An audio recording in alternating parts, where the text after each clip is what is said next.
I walked in holding Grandma's sweet potato pie, still warm, and froze. 25 place settings gleamed, but there was a gap where my chair used to be. My mother didn't blink. She simply stated there was no seat for disappointments. I placed an envelope on my father's plate and whispered for him to make room for the truth. What was inside was not just a secret, but a detonator. My name is Avery Flores, and for 25 years, I had convinced myself that if I just made myself useful enough, I would eventually be indispensable.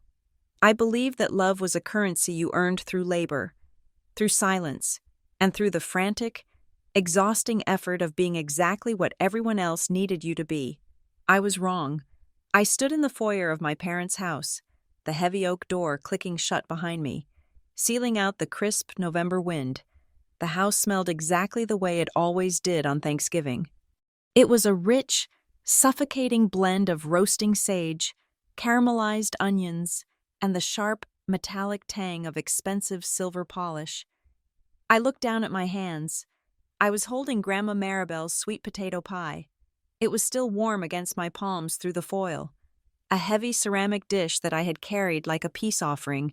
It was the only thing real in a house full of artificial surfaces. Grandma Maribel was gone, buried 6 months ago, but her recipe was the one thing I refused to let them erase.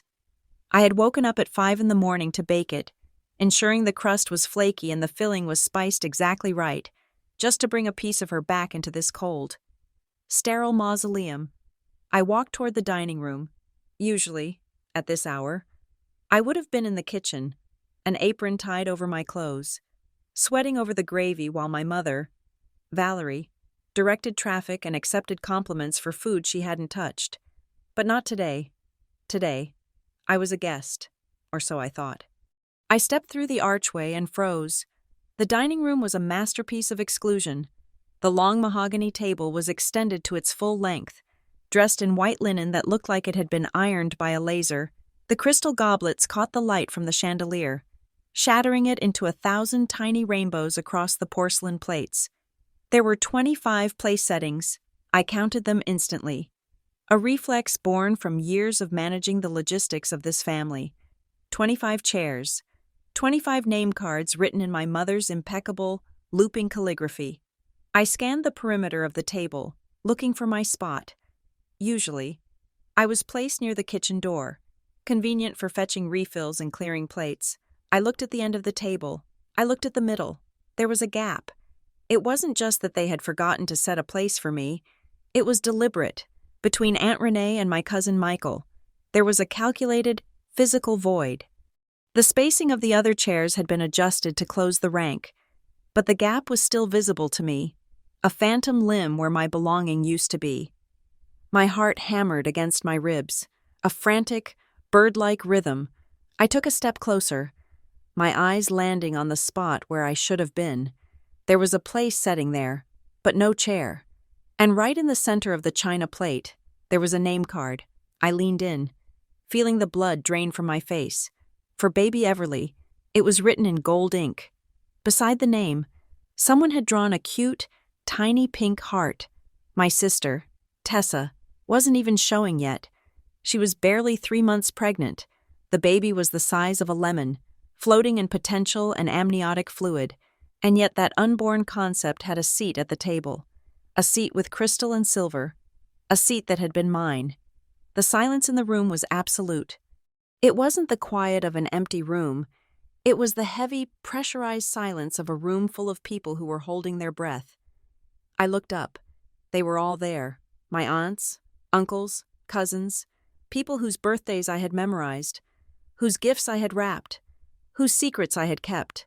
They were all studying the tablecloths, or their fingernails, or the molding on the ceiling. Someone coughed, a dry, nervous hack that echoed too loudly. It was like a rehearsal. They knew. Everyone knew. My mother, Valerie Ashford, stood at the head of the table. She was wearing a dress the color of spilled wine, silk and severe. She didn't look away. She was watching me, her eyes bright with a terrifying kind of satisfaction. She held a crystal wine glass in one hand, her knuckles white against the stem. She smiled, But it was a smile that didn't involve her eyes. It was a baring of teeth. We made some adjustments to the seating chart. "Avery," she said. Her voice was light, conversational, as if we were discussing the weather or a new brand of detergent. "We're keeping the table for people who didn't waste their potential. We needed space for the future." She gestured gracefully toward the empty spot with the card for the unborn baby. "It seemed only right," she continued, her voice gaining a harder edge, projecting to the back of the room so no one would miss the lesson. "We have to prioritize the members of this family who are actually building something, who are contributing." The insult hit me in the chest like a physical blow. It took the wind out of me. Waste their potential. I thought about the community college classes I had dropped to drive her to physical therapy. I thought about the job offers I had turned down because she needed help managing the house during her episodes. I thought about the 10 years of my life I had poured into the foundation of this family, acting as the mortar that held these bricks together. I looked at my father, Glenn Ashford. He was sitting at the opposite end of the table, the patriarch in his high-backed chair. He looked tired. His hair had thinned significantly in the last year, and his suit hung a little loose on his shoulders. He wasn't looking at me. He was staring at his empty plate, his jaw working silently, grinding his teeth. "Glenn?" I said. My voice sounded strange to my own ears, steady, calm, unrecognizable. He didn't look up. He picked up his fork and set it down again, a useless, fidgeting motion. I looked back at the relatives. Aunt Renee caught my eye for a fraction of a second. Her expression pained, before she quickly looked down at her lap. She knew. She had known this was coming, and she hadn't warned me. The betrayal stung more than the insult. I could have cried. A younger version of me, the version from 6 months ago, would have cried. I would have begged.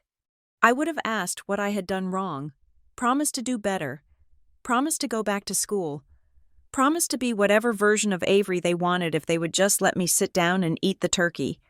But that version of me died the day I opened Grandma Maribel's safety deposit box. A strange, cold clarity washed over me. It started in my fingertips and spread up my arms, cooling the heat of my humiliation. This wasn't a family dinner. This was a theater production, and Valerie was the director. She wanted a scene. She wanted me to scream, to make a mess, to prove her right. She wanted me to be the hysterical, unstable daughter who didn't belong at the grown-up table. I wasn't going to give her the satisfaction. I tightened my grip on the pie dish. "I see," I said. I walked forward. The sound of my heels on the hardwood floor was a rhythmic clatter, loud in the silence. I walked past the cousins who wouldn't look at me. I walked past Tessa, who was glowing in a cream-colored dress, her hand resting protectively over her flat stomach, looking at me with a mix of pity and triumph. I reached the main table. I didn't go to the empty gap. I walked straight to the center, where the centerpiece of autumn leaves and gourds sat. "Well," I said, my voice ringing out clearly, "I wouldn't want to crowd the future." I set the pie down on the table. I did it gently. I didn't slam it. I treated Grandma's recipe with the respect it deserved, even if no one here deserved to taste it. Then, I reached into my large leather tote bag. My hand brushed against the cool, thick paper of the envelope. It was heavy. It felt heavier than the pie. It felt heavier than the entire house. I pulled it out. It was a standard manila envelope, sealed with tape, innocuous on the outside, but I knew every line of text on the documents inside. I had memorized the lab report. I had memorized the birth certificate with the blacked-out line. I had memorized the dates on the calendar. I turned toward my father. Glenn finally looked up.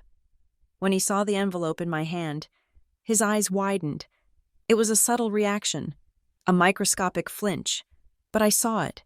I saw the color drain from his face, leaving it the color of old parchment. I walked the length of the table until I was standing right next to him. He smelled of scotch and expensive cologne, the smell of my childhood, the smell of a man who had been a ghost in his own life. "Happy Thanksgiving, Dad," I said. I placed the envelope directly on his pristine white china plate. It covered the gold rim. It looked violent against the delicate setting. "I brought you something," I said, keeping my voice low, intimate, just for him. Though I knew the silence carried my words to every corner of the room. "I finally understand." Glenn stared at the envelope. His hands were resting on the table, fists clenched. "Understand what?" he whispered. His voice was hoarse. "I understand why you never looked at me like family," I said. "I used to think it was because I wasn't good enough. I used to think I was the disappointment." I leaned in closer. "But it wasn't me, was it?" From the other end of the table, Valerie laughed. It was a sharp, brittle sound, like glass breaking. "Oh, Avery, really?" she called out. Standing up, she smoothed her skirt, trying to regain control of the room, trying to make my presence feel like a small, amusing interruption rather than an invasion. "Don't be dramatic. If you have a letter, leave it on the hall table. We are trying to have a civilized dinner.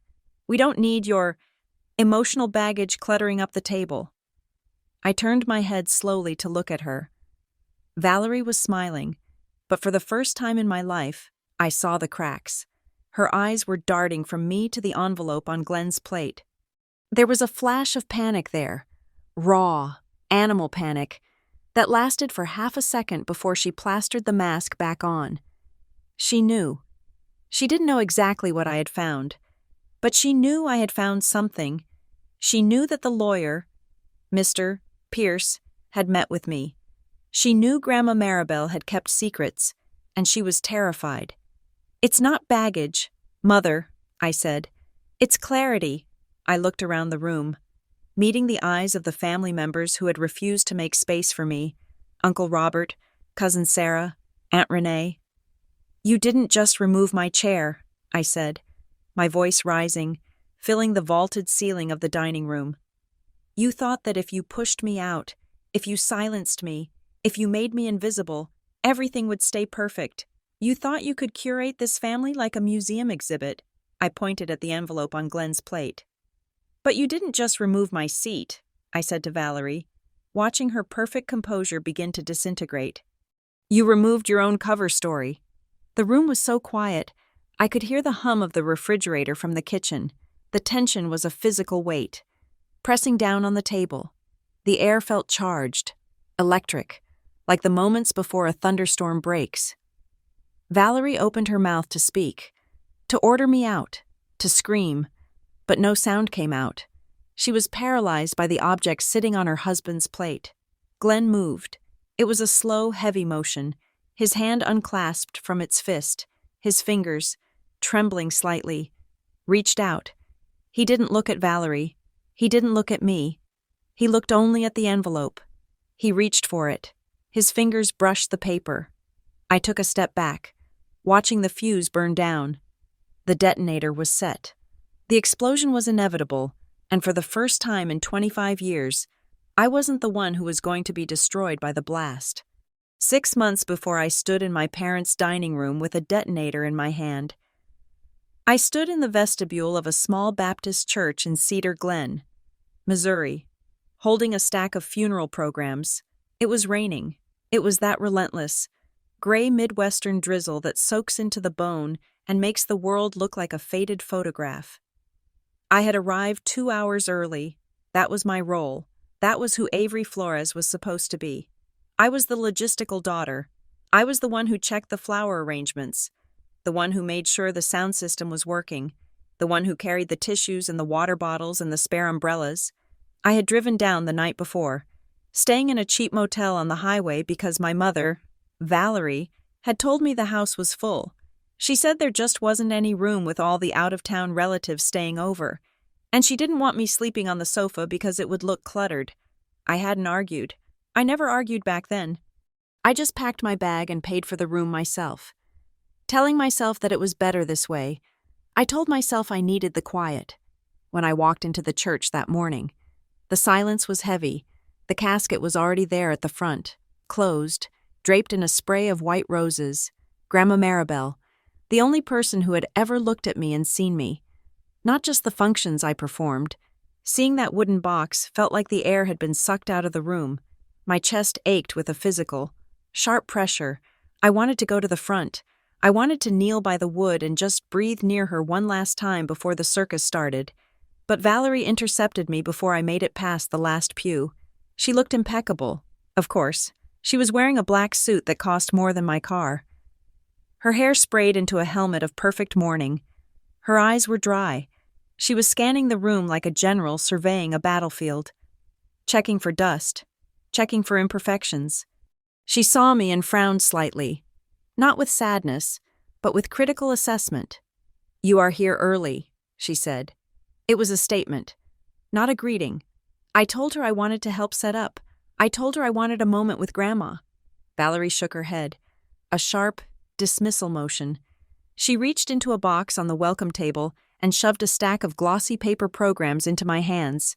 "We need someone at the door," she said. "The greeter the funeral home provided is incompetent. He has a stain on his tie. I sent him away. You need to stand here and hand these out. Make sure people sign the guest book. Make sure they don't track mud onto the carpet." I looked at the programs. There was a photo of Grandma on the front, one I had taken years ago in her garden. I felt a sting of tears pricking my eyes. "Mom," I said, my voice quiet, "I want to sit down. I want to be with the family." Valerie adjusted the pearl on her lapel. She didn't look at me. She looked over my shoulder at the empty parking lot, checking for arrivals. "Don't be difficult. Avery," she said, "someone has to manage the flow. You are good at this. You are good at being useful." I stood my ground. Just for a second. I asked her where I was sitting. I asked if I could sit in the front row with her and Dad and Tessa. She finally looked at me then. Her gaze was cool, detached, stripping me down to my utility, immediate family only in the front pew. She said, the words hung in the damp air, immediate family. I was her daughter. I was Grandma's granddaughter.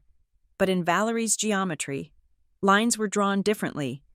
"Don't make this about you," she added, her voice dropping to a harsh whisper.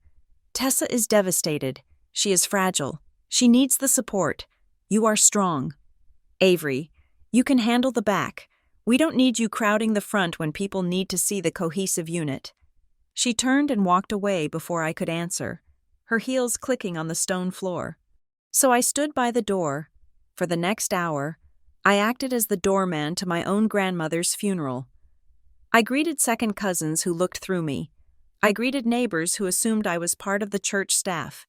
One elderly man actually pressed a $5 bill into my hand, thanking me for holding the umbrella for his wife. I didn't have the heart to tell him I was the granddaughter of the woman in the box. I just put the money in the donation box and kept smiling. A frozen, brittle mask that felt like it was going to crack. The church filled up. The air grew thick with the smell of wet wool and perfume. My father, Glenn, walked in, looking shell-shocked. He nodded at me vaguely as he passed, but he didn't stop. He went straight to the front. Flanked by my uncles, they were the grieving sons. I was the girl with the programs. Then, 20 minutes after the service was supposed to start, the doors opened again. Tessa arrived. She didn't just walk in, she made an entrance. My sister was wearing a black dress that was tasteful yet undeniably dramatic, complete with a lace veil that obscured her face just enough to be tragic. She was sobbing. It was a loud, gasping sound that instantly turned every head in the sanctuary. She wasn't alone. Her husband was supporting her on one side, and Valerie rushed down the aisle to support her on the other. It was a tableau of grief. The fragile, beautiful daughter, overcome with sorrow, being held up by the family. I stood by the guest book, holding a pen no one was using, and watched. The entire room seemed to lean toward her. It was like gravity. Tessa was the sun, and the rest of us were just asteroids caught in her orbit. Relatives who hadn't spoken to Grandma in 5 years were suddenly reaching out to touch Tessa's arm, murmuring comforts, offering tissues. She was ushered to the front row. There was a gap there, right next to Glenn, a seat of honor. I looked at the back pew. There was a spot next to a distant cousin who was playing Candy Crush on his phone with the sound off. That was my seat. I sat down. I listened to the eulogies. Uncle Robert spoke about Grandma's charity work. Tessa went up, weeping beautifully, and spoke about how Grandma was her best friend, her confidant. She told a story about baking cookies that I knew for a fact she had never baked. She had been in Europe that summer. I was the one in the kitchen. I was the one covered in flour. But Tessa told the story with such conviction, such trembling emotion, that I almost believed her. I didn't speak. No one asked me to. When the service ended, the crowd moved to the reception hall in the basement. It was a sea of black coats and casseroles. I tried to find my father, to give him a hug, but he was walled off by a phalanx of sympathizers. Valerie was holding court near the coffee urn, accepting condolences with the grace of a queen. I drifted to the edge of the room. I felt like a ghost. I was present, but I wasn't real. I was part of the furniture, necessary but invisible. "Excuse me. Ms. Flores?" The voice was low, baritone, and polite. I turned around. A man was standing there. He looked to be in his late 50s, wearing a gray suit that was well-tailored but slightly out of fashion. He held a leather briefcase in one hand and a styrofoam cup of coffee in the other. He didn't look like family. He looked like business. I nodded. I told him I was Avery. He extended a hand. He introduced himself as Nolan Pierce. He said he was Maribel's attorney. I shook his hand. It was dry and warm. He didn't look past me to see where the important people were. He was looking right at me, studying my face with a strange intensity. I realized I hadn't seen you in the receiving line. He said, "I wanted to make sure I caught you before you left." I felt a flush of embarrassment. I explained that I had been busy. I didn't tell him I had been commanded to stand by the door. "Mr. Pierce lowered his voice. He took a step closer, creating a small, private circle of space in the crowded room. "Your grandmother left instructions," he said. "Specific ones." I frowned. I assumed he was talking about the house or the savings. I told him he should probably speak to my mother. She was the executor. She was the one handling the estate. "Mr. Pierce shook his head. A small, sad smile touched his lips. "I am speaking to the right person," he said. "Maribel left the estate to your parents." "Yes, but she left something separate for you, a personal bequest." I stared at him. Grandma had never mentioned a will to me. She had never mentioned leaving me anything. We didn't talk about money. We talked about books. We talked about gardening. We talked about how to fix a hem. "What is it?" I asked. "Mr. Pierce tapped the side of his briefcase. "It is a package," he said. "Documents. Items she felt you should have. However, I cannot give them to you today." "Why not?" I asked. He sighed. He looked around the room, his eyes lingering for a moment on Valerie, who was laughing softly at something the pastor was saying. "Because your grandmother demanded timing," he said. "She was very specific about the conditions of delivery. She said you would need distance before truth. She said that if I gave this to you today, while you were grieving, while you were surrounded by all this, you might not open it, or you might let someone else open it for you." He looked back at me, his gaze meaningful. "She wanted to ensure you were ready." He said, "There is a waiting period. 6 months." 6 months? I repeated. That seemed arbitrary. It seemed cruel. "Mr. Pierce nodded. 6 months. To the day. It gives you time to settle. It gives you time to step away from the immediate shadow of this loss. And perhaps it gives you time to see things clearly." I didn't understand what he meant. I didn't understand what kind of truth required a 6-month delay. Was it money? Was it a letter? I asked him if he could at least give me a hint. He shook his head firmly. "I am bound by her instructions." "Avery," he said, "but I will tell you this. She loved you very much. She watched you. She saw more than you think she saw." He reached into his pocket and pulled out a business card. He handed it to me. "Call me in 6 months." He said, "On the 21st of November, do not lose this card." "And Avery?" I looked up. "Do not mention this conversation to your mother." The warning sent a chill down my spine. It was the first time anyone had ever acknowledged that there was a line between me and my mother, a line that needed to be defended. I took the card and slipped it into the pocket of my blazer. I nodded. "Mister?" Pierce touched the brim of his imaginary hat and turned to leave. I watched him weave through the crowd, a gray figure in a sea of black. As he reached the exit, I saw my mother detach herself from the group she was with. Her radar was impeccable. She had seen him talking to me. I saw her intercept him near the door. She placed a hand on his arm, a gesture that looked friendly but was clearly a restraint. I couldn't hear what they were saying, but I saw the body language. I saw Valerie lean in, her face sharp, her smile gone. She was questioning him. She was demanding something. She gestured toward me, a quick, flicking motion of her hand. "Mister." Pierce didn't shrink. He stood straight, shook his head once, and patted his briefcase. He said something short, something final, and then he walked out the door, into the rain. Valerie stood there for a moment, staring after him. Then she turned and looked at me across the room. Her eyes were narrowed. She looked suspicious. She looked calculating. I looked away. I turned back to the guest book, pretending to straighten the pages. I felt a familiar, cold weight settle in my stomach. It was the feeling I had carried for 25 years.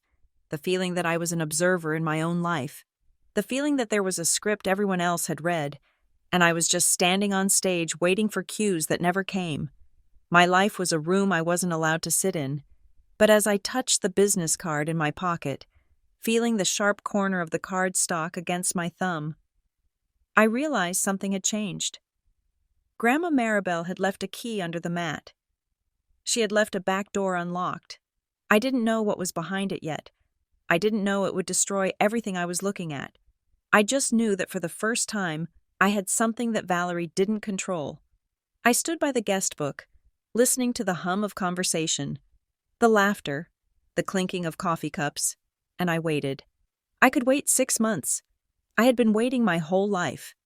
To understand why I brought a detonator to Thanksgiving dinner, you have to understand the decade of silence that built the bomb.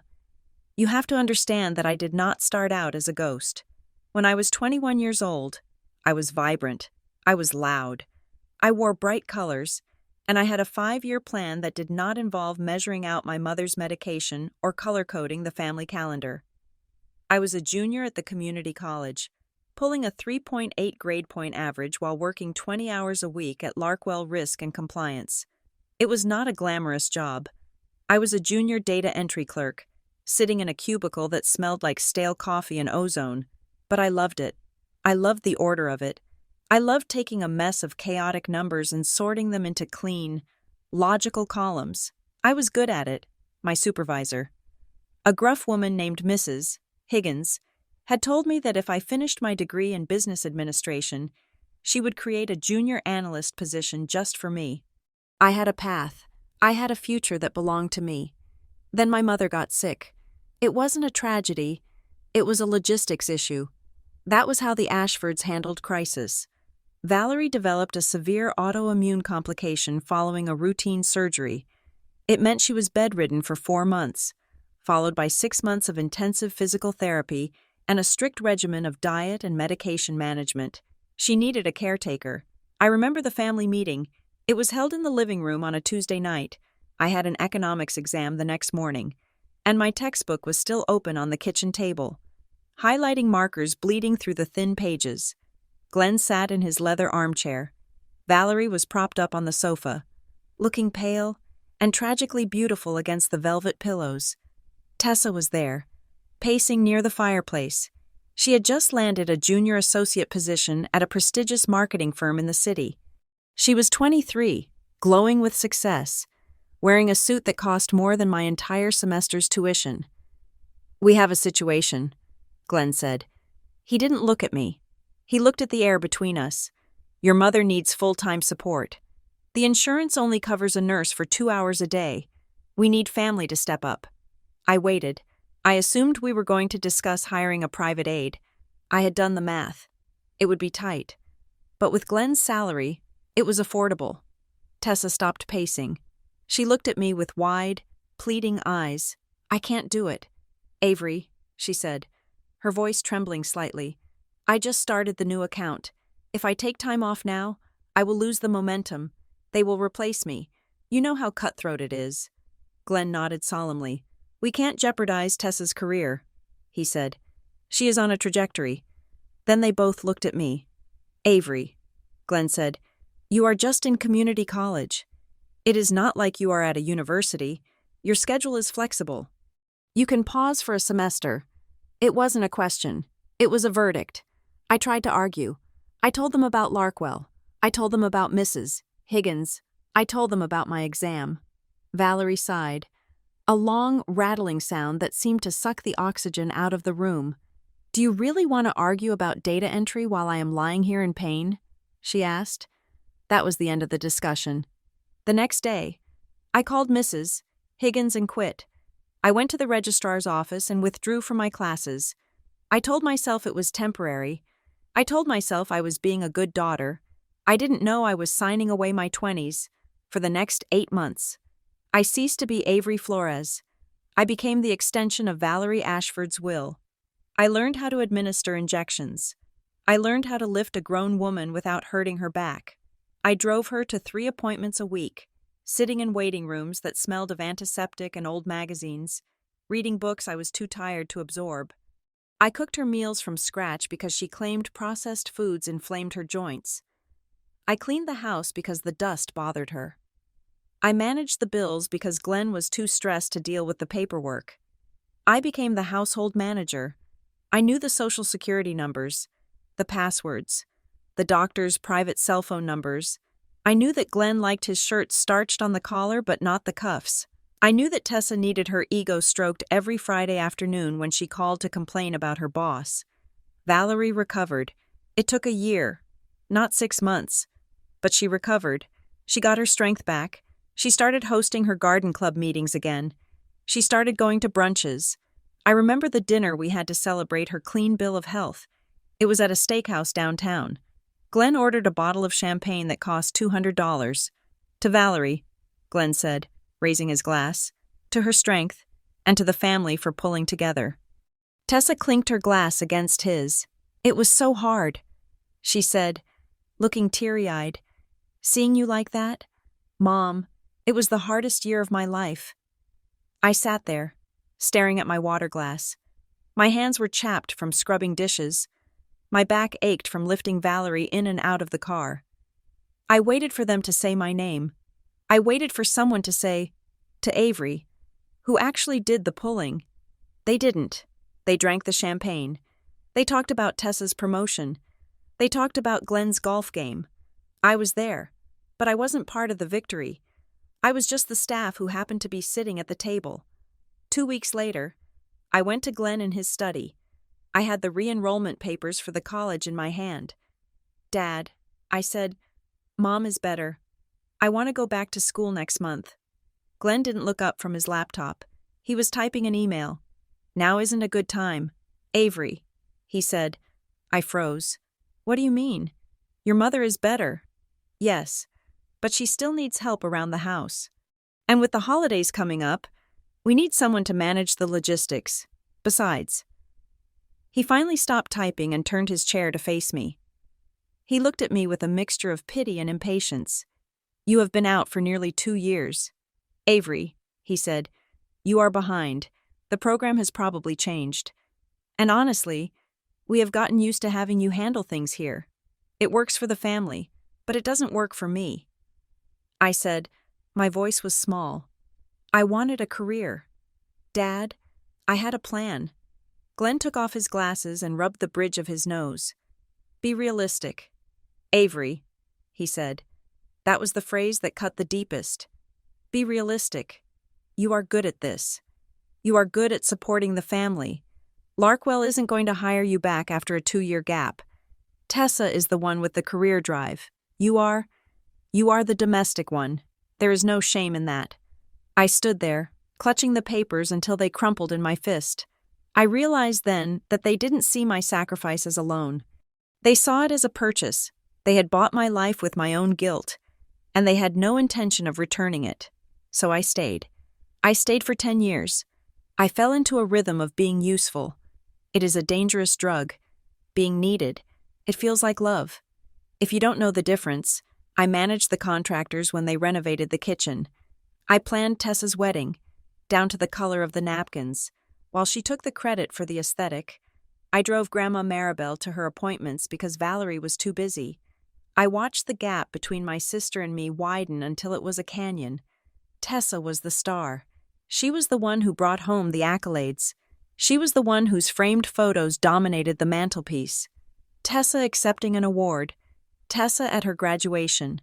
Tessa and her husband in Hawaii. I looked at those photos sometimes when I was dusting. I searched for myself. I was there. Sometimes, in the background. Half of my face cropped out of the frame, blurry, looking away.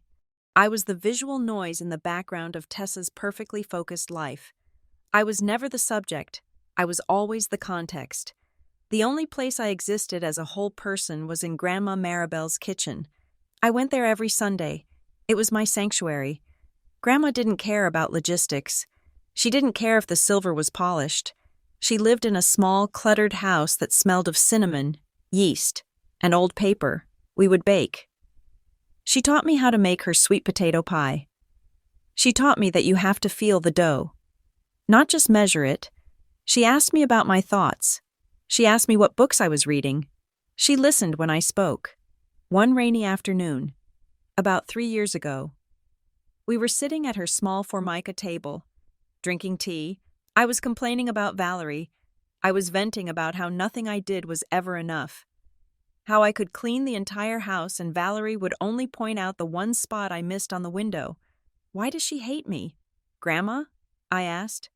I was 28 years old, but I felt like a child. I try so hard. I do everything she asks, but she looks at me like I'm a mistake. Grandma Maribel set her cup down. She looked at me with those sharp, intelligent eyes. She reached across the table and covered my hand with hers. Her skin was paper thin, but her grip was strong. She doesn't hate you. Avery, Grandma said softly. Hate would be easier. Hate is simple. Then what is it? I asked. Grandma hesitated. She looked out the window at the rain hitting the feeder. She seemed to be weighing something, calculating how much truth I could handle. Your mother isn't punishing you for who you are, she said.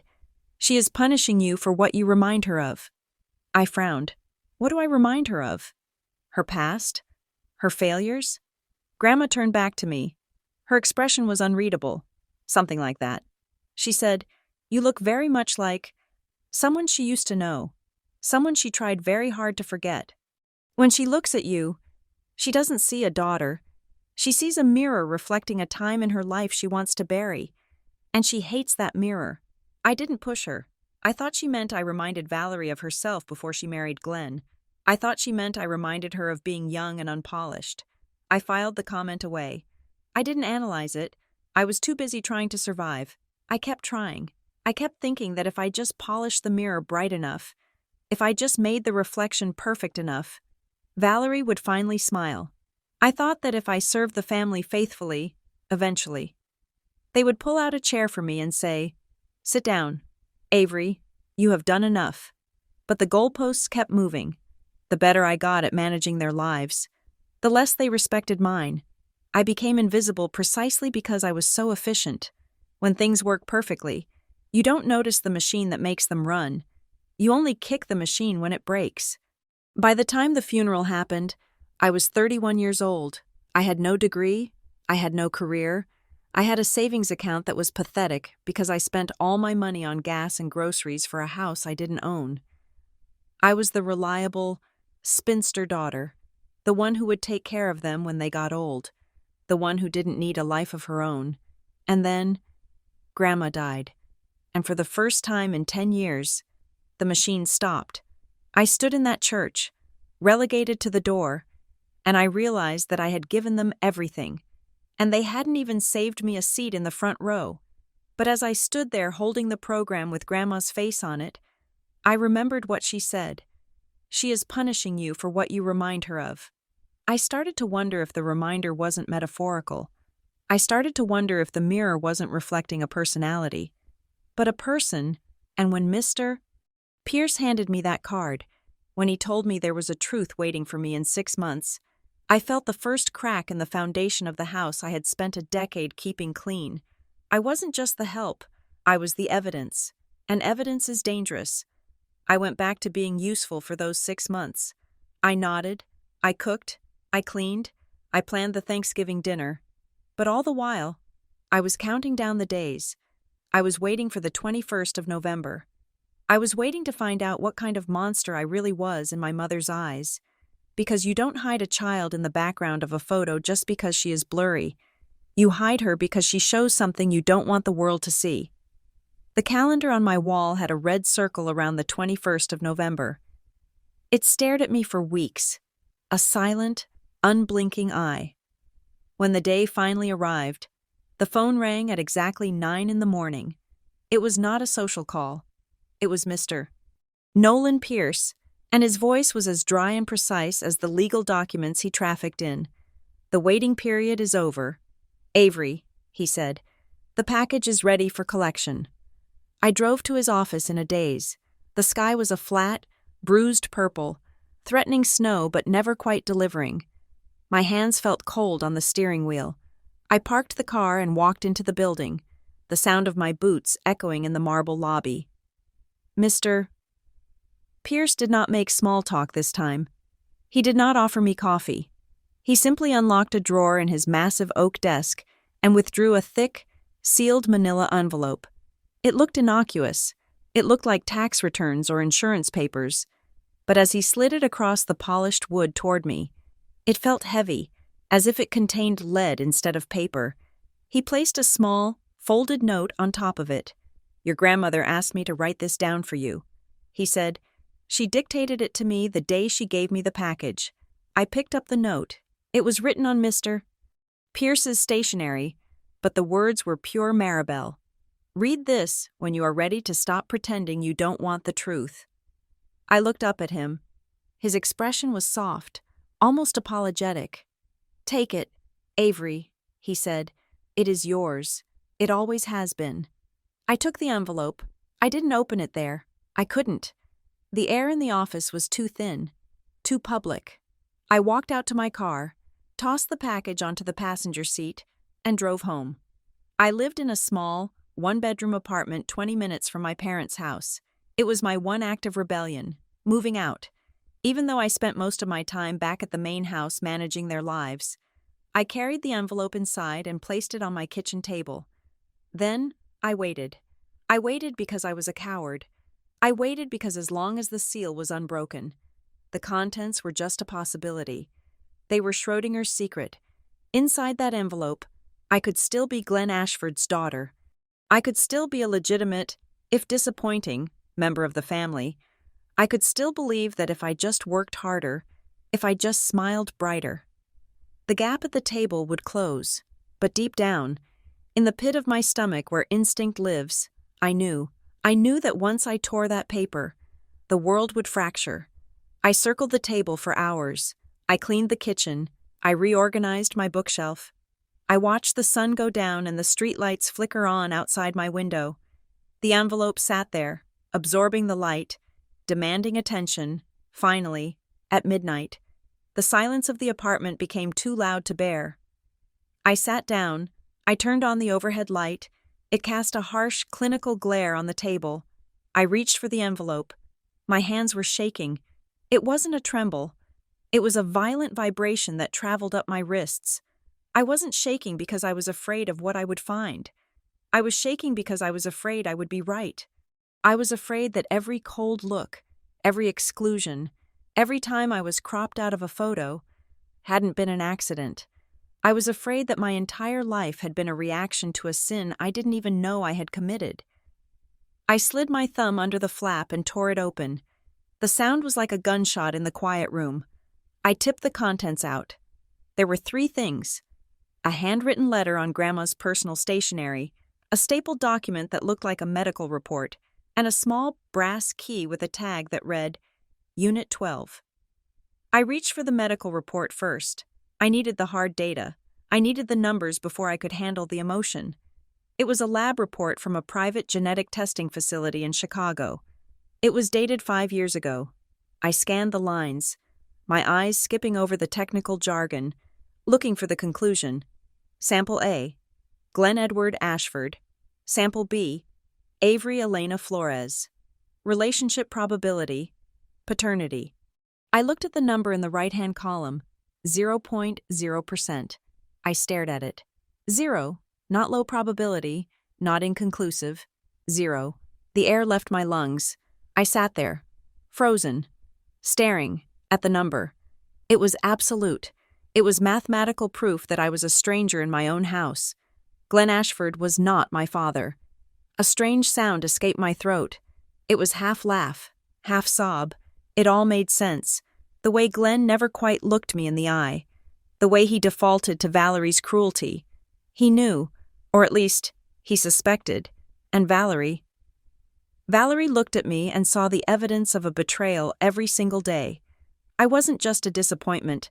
I was a walking, talking billboard for her infidelity. I pushed the report aside, my fingers numb, and picked up Grandma's letter. The handwriting was shaky, written in the last months of her life, but the ink was dark and firm. My dearest Avery, if you are reading this, I am gone, and you have finally been given the grace of distance. I am sorry. I am so sorry I didn't tell you while I was alive. I was a coward, too. My darling, I thought I was protecting the peace. I thought I was keeping the family together, but I watched you shrink. I watched you carve pieces of yourself away to fit into a mold that was never designed for you, and I couldn't watch it anymore. I knew for a long time, your mother is my daughter, and I love her, but she is a woman who values appearance over truth. When you were born, I saw the panic in her eyes. I saw how she kept you away from Glenn, 5 years ago, when the doubts became too loud in my own head. I did something terrible. I stole a hairbrush from Glenn's bathroom. I took your old retainer from the trash. I paid a private lab in cash. I needed to know. When the results came back, I confronted her. We sat in her sunroom, and I laid the paper on the table, just as you are doing now. She didn't deny it. She crumbled. She wept. She told me that if the truth came out, it would destroy everything. She said Glenn would leave. She said her standing in the community would be ruined. She begged me, Avery. She begged me on her knees to bury it. She said, "Do it for the family, Mother." So I did. I buried it. But I made a promise to myself that I would not let you live as a scapegoat forever. You think you are unlovable because they do not love you. But they cannot love you, Avery, because to love you would be to admit the lie. You are not the problem. You are the proof. I do not know who your father is. She refused to tell me. She said the name was dangerous. But she is not as careful as she thinks. I found a copy of your original birth record in her old files years ago. Before she purged them, I saved it. The key is for a storage unit I rented in my name. I paid for it in cash, 5 years in advance. It contains everything I have collected. Every scrap of paper, every timeline, every clue I could find about who your mother was meeting the year you were conceived. It is yours now. Do with it what you will. Forgive me for the silence. I hope the truth gives you a voice. Love, Grandma Maribel. I put the letter down. My face was wet. I hadn't realized I was crying. She knew.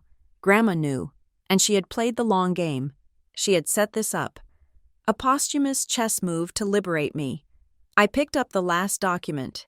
It was a photocopy of a birth certificate, not the one I had used to get my driver's license. This one looked older, in the section for father. The name had been blacked out with a heavy marker, thick, angry strokes that tore into the paper. But it wasn't empty. There had been a name there. Valerie had obliterated it. I looked at the key. Unit 12. It was 2 a.m. I should have gone to bed. I should have processed this. But the energy in my body was kinetic. I felt like I had been plugged into a live wire. I grabbed my coat. I grabbed the key. I drove to the address on the tag. It was a 24-hour self-storage facility on the edge of town. The kind of place with flickering fluorescent lights and chain-link fences. I punched in the code Grandma had written on the back of the tag. The gate rattled open. I found Unit 12. It was small, a 5x5 locker. I turned the key in the padlock. It clicked open with a satisfying snap. Inside, there were 3 banker's boxes stacked neatly on a wooden pallet. I opened the top one. It was full of diaries. Not mine, Grandma's. And tucked between the pages were photocopies of Valerie's old calendars from 32 years ago. There were receipts. There were phone records. I sat on the cold concrete floor of the storage unit, under the buzzing yellow light, and I started to read. Grandma had been a detective. She had cross-referenced dates. She had circled weekends where Valerie was away at a conference. She had noted names of men Valerie worked with. I realized then that Thanksgiving was 3 days away. Valerie had called me earlier that week. She had used that sweet, poisonous tone she reserved for when she needed something. She wanted me to come early. She wanted me to help set up. She wanted me to sign some papers for a loan Tessa needed. She was setting the stage for another performance where I played the prop. But the script had changed. I looked at the boxes. I looked at the lab report in my bag. For the first time in my life, I wasn't afraid of her. The fear evaporated, replaced by a cold, hard resolve. She had controlled me with shame. She had controlled me by making me feel like I was lucky to even be allowed in the room. She had made me feel like I occupied space I didn't deserve. But I did deserve it, and I had the leverage to prove it. I stood up. I wasn't going to hide this. I wasn't going to burn it, and I wasn't going to let her bully me into silence anymore. I loaded the boxes into my car. I drove to an all-night copy center. I spent the next 4 hours standing in front of a Xerox machine, the rhythmic whoosh click of the copier becoming the soundtrack to my liberation. I made 3 sets of everything. I bought a fireproof safe for my apartment. I put 1 set in the safe. I put 1 set in a safety deposit box at my own bank as soon as they opened. And the third set? The third set went into a thick manila envelope. I drove home as the sun was coming up. The sky was a brilliant, bloody orange. I was exhausted. My eyes burned, and my hands were stained with toner. But I felt light. I felt weightless. I walked into my apartment and looked at the calendar. Thanksgiving. I was going. I wasn't going to go there to scream. I wasn't going to go there to flip the table or make a scene. At least, not the kind of scene Valerie expected. I was going to go there to sit down. I was going to go there to look my mother in the eye and let her see that the mirror wasn't just reflecting her past anymore. It was reflecting her future. I picked up my phone. There was a text from Valerie. "Don't be late on Thursday, and wear something neutral. We want the photos to look cohesive." I didn't reply. I just stared at the screen and smiled. It wasn't a nice smile. It was the smile of someone who just realized they were holding the only weapon in a room full of unarmed people. I will be there. Mother, I thought, and I will bring the cohesion you deserve. I went to my closet and pulled out the dress I had bought months ago and never worn. It wasn't neutral. It was a deep, bold emerald green. It was a color that demanded to be seen. I was done shrinking. I was done apologizing. If there was no seat for disappointments, then I would have to make sure I wasn't the disappointment anymore. I was the truth. And the truth takes up a lot of room. The phone rang 5 days before Thanksgiving. It was Tuesday evening, and I was sitting on my living room floor, surrounded by the photocopies I had made at the 24-hour copy center. When I saw the caller ID, I didn't feel the usual spike of anxiety. I felt a cold, detached curiosity. It was Valerie. I let it ring 3 times before answering. "Hello, Mother," I said. "Avery? Darling," she purred. Her voice was too high, too bright. It was the voice she used when she was trying to sell a house or charm a waiter. It was a performance. "I was just calling to confirm the timeline for Thursday. We need you here by 1 o'clock. Usually. The instruction was to arrive at 10 to start prepping the vegetables. 1 o'clock was guest time." 1 o'clock? I asked. "That sounds late. Don't you need help with the turkey?" "Oh, no," she said, brushing off the offer like it was a fly. "We have catered the main courses this year. We want you fresh. We want you presentable.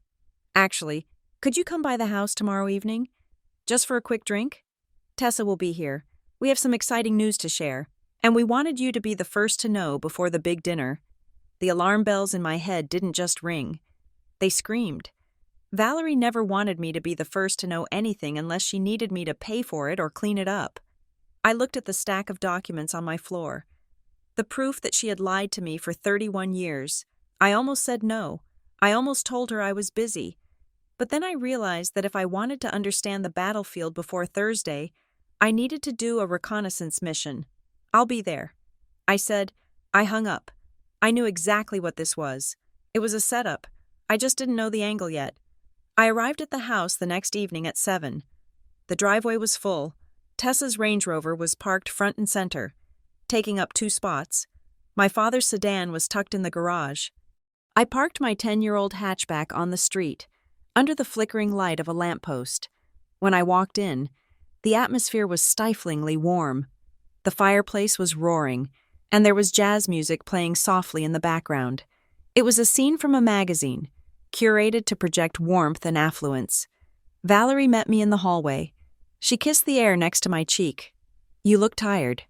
"Avery," she said, scanning my face for weakness. "But come in. We are celebrating." She led me into the living room. Glenn was sitting in his chair, swirling a glass of scotch. He looked nervous. He wouldn't meet my eyes.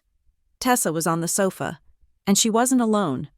Her husband, Mark, was there, looking smug and polished. Tessa jumped up when she saw me. "Avery!" she squealed. She rushed over and hugged me. It was a stiff, one-sided embrace. She smelled of expensive vanilla and ambition. Sit down, Valerie commanded, gesturing to the armchair that was positioned perfectly to face the sofa.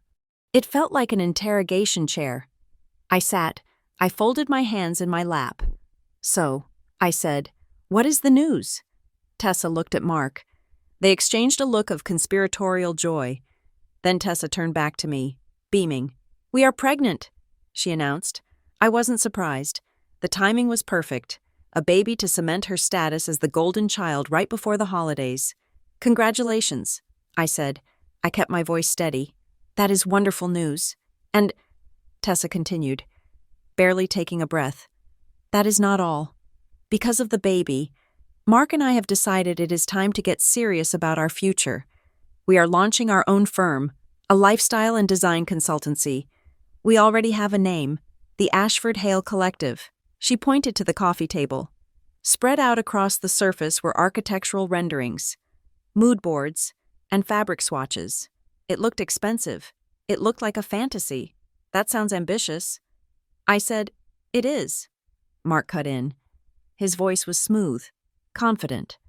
"We have investors lined up. We have a prime location picked out in the design district. We are ready to break ground on the renovation next month. That is where you come in," Valerie said. She stepped forward and placed a heavy folder on the small table next to my chair. She opened it. It wasn't mood boards. It was a loan application. I looked down at the numbers. They were asking for a business loan of $300,000. "I don't understand," I said, looking up at Valerie. "I don't have this kind of money. You know I don't." Valerie laughed, a tinkling sound that grated on my nerves. "Of course you don't. Silly. We aren't asking for your money. We are asking for your signature." "My signature?" Tessa leaned forward, her face taking on a serious, pleading expression. "Mark and our credit is a little tied up right now. With the student loans and the mortgage on the new house, our debt-to-income ratio is slightly too high for the prime interest rate. But the bank said that if we had a guarantor, someone with a spotless credit history and no debt, we would get approved instantly." I stared at them. I felt a bubble of hysterical laughter rising in my throat. For 10 years, they had treated me like I was invisible. They had treated me like a failure because I lived in a small apartment and drove an old car. But now, suddenly, my frugality was an asset. My boring, responsible life was the key to unlocking their next level of luxury. They wanted to use my credit score, the one thing I had built entirely on my own, to fund a vanity project for the sister who had never worked a hard day in her life. "You want me to co-sign a $300,000 loan?" I clarified. "It is just a formality." "Avery," Glenn spoke up from his corner. His voice was gruff. We will cover the payments. You won't have to pay a dime. It is just to satisfy the bank's algorithms. And what happens if the business fails? I asked. Valerie gasped. Avery! Don't be so negative. Tessa has a vision. This is going to be huge. But if it fails, I pressed, looking directly at Mark. The bank comes after the guarantor. They come after me. They garnish my wages. They ruin my credit. Mark shifted uncomfortably. We aren't going to fail. Avery, we have a business plan. I looked at the papers again. I saw the terms. It was a variable interest rate. It was risky. It was reckless. No, I said. The silence that followed was instant and total. The jazz music seemed to stop. Excuse me? Valerie said, her smile dropping like a stone. I said no. I repeated. I closed the folder. I am not comfortable taking on that kind of liability. I am happy for you, Tessa. I really am. But I cannot sign this. Tessa's face crumpled. The tears came instantly, as if she had a switch installed behind her eyes. You are ruining everything, she wailed. She turned to Valerie. Mom, make her do it. Valerie stepped closer to me. The warmth was gone. The mother was gone. The manager was back. Avery, she said, her voice dropping to a low, threatening register. You are being selfish. Your sister is pregnant. She is trying to build a future for her child, for your niece or nephew. Are you really going to let your jealousy stand in the way of that? Jealousy? I asked. We know you are bitter, Valerie hissed. We know you think you deserve more than you have. But this is your chance to actually contribute, to be part of the legacy. If you don't sign this, you are telling us exactly where you stand. You are telling us you are not part of this family. I looked at her. I looked at the woman who had erased my father's name from a birth certificate. I looked at the woman who had lied to me every single day of my life. You are right, Mother, I said calmly. I am telling you exactly where I stand, and the answer is no. I stood up. I didn't wait for permission. I picked up my purse. You can't just leave, Tessa screamed. We need this loan approved before the holidays. The rates go up in December. I walked to the door. My heart was pounding, but my hands were steady. Valerie followed me into the hallway. She grabbed my arm. Her grip was painful. If you walk out that door without signing, she whispered, her face inches from mine, do not expect a warm welcome on Thursday. We do not have seats at our table for people who sabotage this family. I looked down at her hand on my arm. Then I suppose I will see you on Thursday, I said. I pulled my arm free and walked out. I sat in my car for 10 minutes, just breathing. My phone buzzed. It was a text from Tessa. I can't believe you. If you loved me, you would do this. It's for the baby. Do you want your niece to grow up knowing her aunt didn't care enough to help her parents? I threw the phone onto the passenger seat. The guilt was a physical weight. It was a weapon they had honed for decades, and they knew exactly where to aim it. It's for the baby. They were already using an unborn child as a shield for their greed. I started the engine and drove. I didn't go home. I drove to the one place where I felt safe. I drove to Aunt Renee's house. Renee was Valerie's younger sister, but they were nothing alike. Renee was messy, loud, and honest. She lived in a bungalow on the other side of town with 3 rescue dogs and a kiln in her garage. When she opened the door and saw my face, she didn't ask questions. She just pulled me inside and poured me a glass of cheap red wine. I told her everything. I told her about the loan. I told her about the pregnancy. I told her about the threat. Renee listened, shaking her head. She was pacing around her kitchen, chopping carrots with a little more force than necessary. I knew she was up to something. Renee muttered. Valerie called me yesterday. She was asking if I thought you were stable. She is setting a scene. Avery, what do you mean? I asked. Renee stopped chopping. She leaned against the counter and looked at me. Her eyes were sad. She is building a narrative, Renee said. She knows you might say no. So she is preemptively painting you as the villain. She is telling the family that you are unstable, that you are jealous of Tessa, that you are being difficult. She wants to make sure that if there is a conflict on Thursday, Everyone is already on her side. She is isolating you. I took a sip of wine. It tasted like iron. She told me there is no seat for people who sabotage the family. I said, Renee scoffed. Sabotage. She calls it sabotage. I call it self-preservation. Renee walked over to the table and sat down opposite me. She looked at me for a long time, searching my face. Avery, she said quietly, there is something else. I waited. Your grandmother. She didn't do all of that alone. The DNA test. The collection. I froze. You knew? Renee nodded. I helped her. I was the one who drove the samples to the post office. I was the one who helped her find the private lab. Maribel was too old to drive that far without raising suspicion. Why didn't you tell me? I whispered. Because I promised her, Renee said, and because I am scared of your mother. Avery, we all are. Valerie has a way of destroying people who cross her. She holds on to secrets like ammunition. I have my own skeletons, and she knows where they are buried. She reached across the table and squeezed my hand. But I'm telling you this now because you need to know what you are walking into on Thursday. It is not just a dinner, it is a public execution. She is going to use your refusal to sign that loan as proof that you are the bad seed. She is going to humiliate you in front of everyone to force your hand. She thinks that if she shames you enough, you will sign the paper just to make it stop. I looked at my aunt. I saw the fear in her eyes. It was the same fear I had lived with my whole life. The fear of Valerie's displeasure. The fear of being cast out. But something had snapped in me. The fear was gone, replaced by a cold, hard clarity. Let her try, I said. Renee looked worried. Avery, don't walk in unprepared. If you go there and fight her, she will destroy you. She has the home court advantage. I smiled. It was a tight, grim smile. She thinks she has the advantage because she thinks I am bringing an appetite. I said, she thinks I'm coming to eat her turkey and beg for her approval. I stood up. I am not going there to eat. Renee, I am going there to clear the table. I went home that night and looked at the dress hanging on my bedroom door. The emerald green silk. It looked like armor. I checked the fireproof safe. The documents were there. The truth was safe. Valerie thought she was playing chess. She thought she was maneuvering pieces. The loan, the baby, the guilt, the public shaming, to trap me into submission. She thought I was a pawn. She didn't realize that I had stopped playing the game entirely. I wasn't going to argue about the loan. I wasn't going to defend my jealousy. I wasn't going to engage with her narrative at all.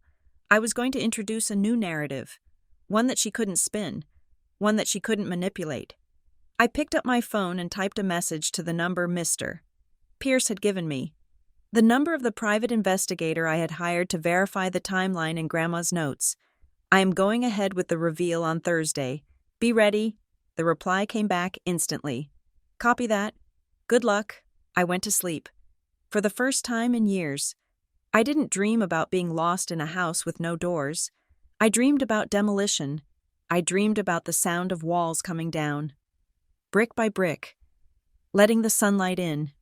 Thanksgiving was coming, and I was finally bringing something to the table that no one could refuse. The driveway was already full when I arrived, forcing me to park 3 houses down. The street was lined with luxury sedans and SUVs, a parade of status symbols that announced the arrival of the Ashford clan. I checked my reflection in the rearview mirror. The emerald green dress was a risk. It was bold. It was elegant. It was the kind of dress worn by a woman who expects to be looked at, not a woman who expects to be asked to take out the trash. I applied a fresh coat of red lipstick, another deviation from the neutral palette Valerie had requested, and stepped out into the biting November air. I walked up the driveway, carrying nothing but my purse. The pie, Grandma Maribel's sweet potato pie, was still in the car. I wasn't ready to bring it in yet. That was for later. That was the ammunition for the second act. The front door was unlocked.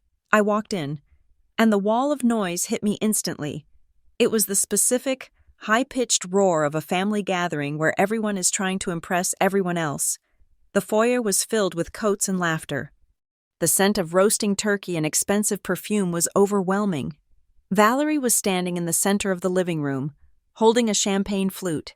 She looked radiant in a champagne-colored silk blouse and trousers, coordinating perfectly with the beige and gold decor. She was the conductor of this orchestra, directing conversations with a nod, a smile, or a subtle touch on an arm. She saw me. Her eyes raked over my green dress, and her smile faltered for a fraction of a second. It was a micro-expression of disapproval, sharp and quick, before the mask slid back into place. "Avery," she called out, her voice bright and projecting to the room. "You made it." She glided over to me, intercepting me before I could reach the circle of aunts and uncles near the fireplace. She gripped my elbow.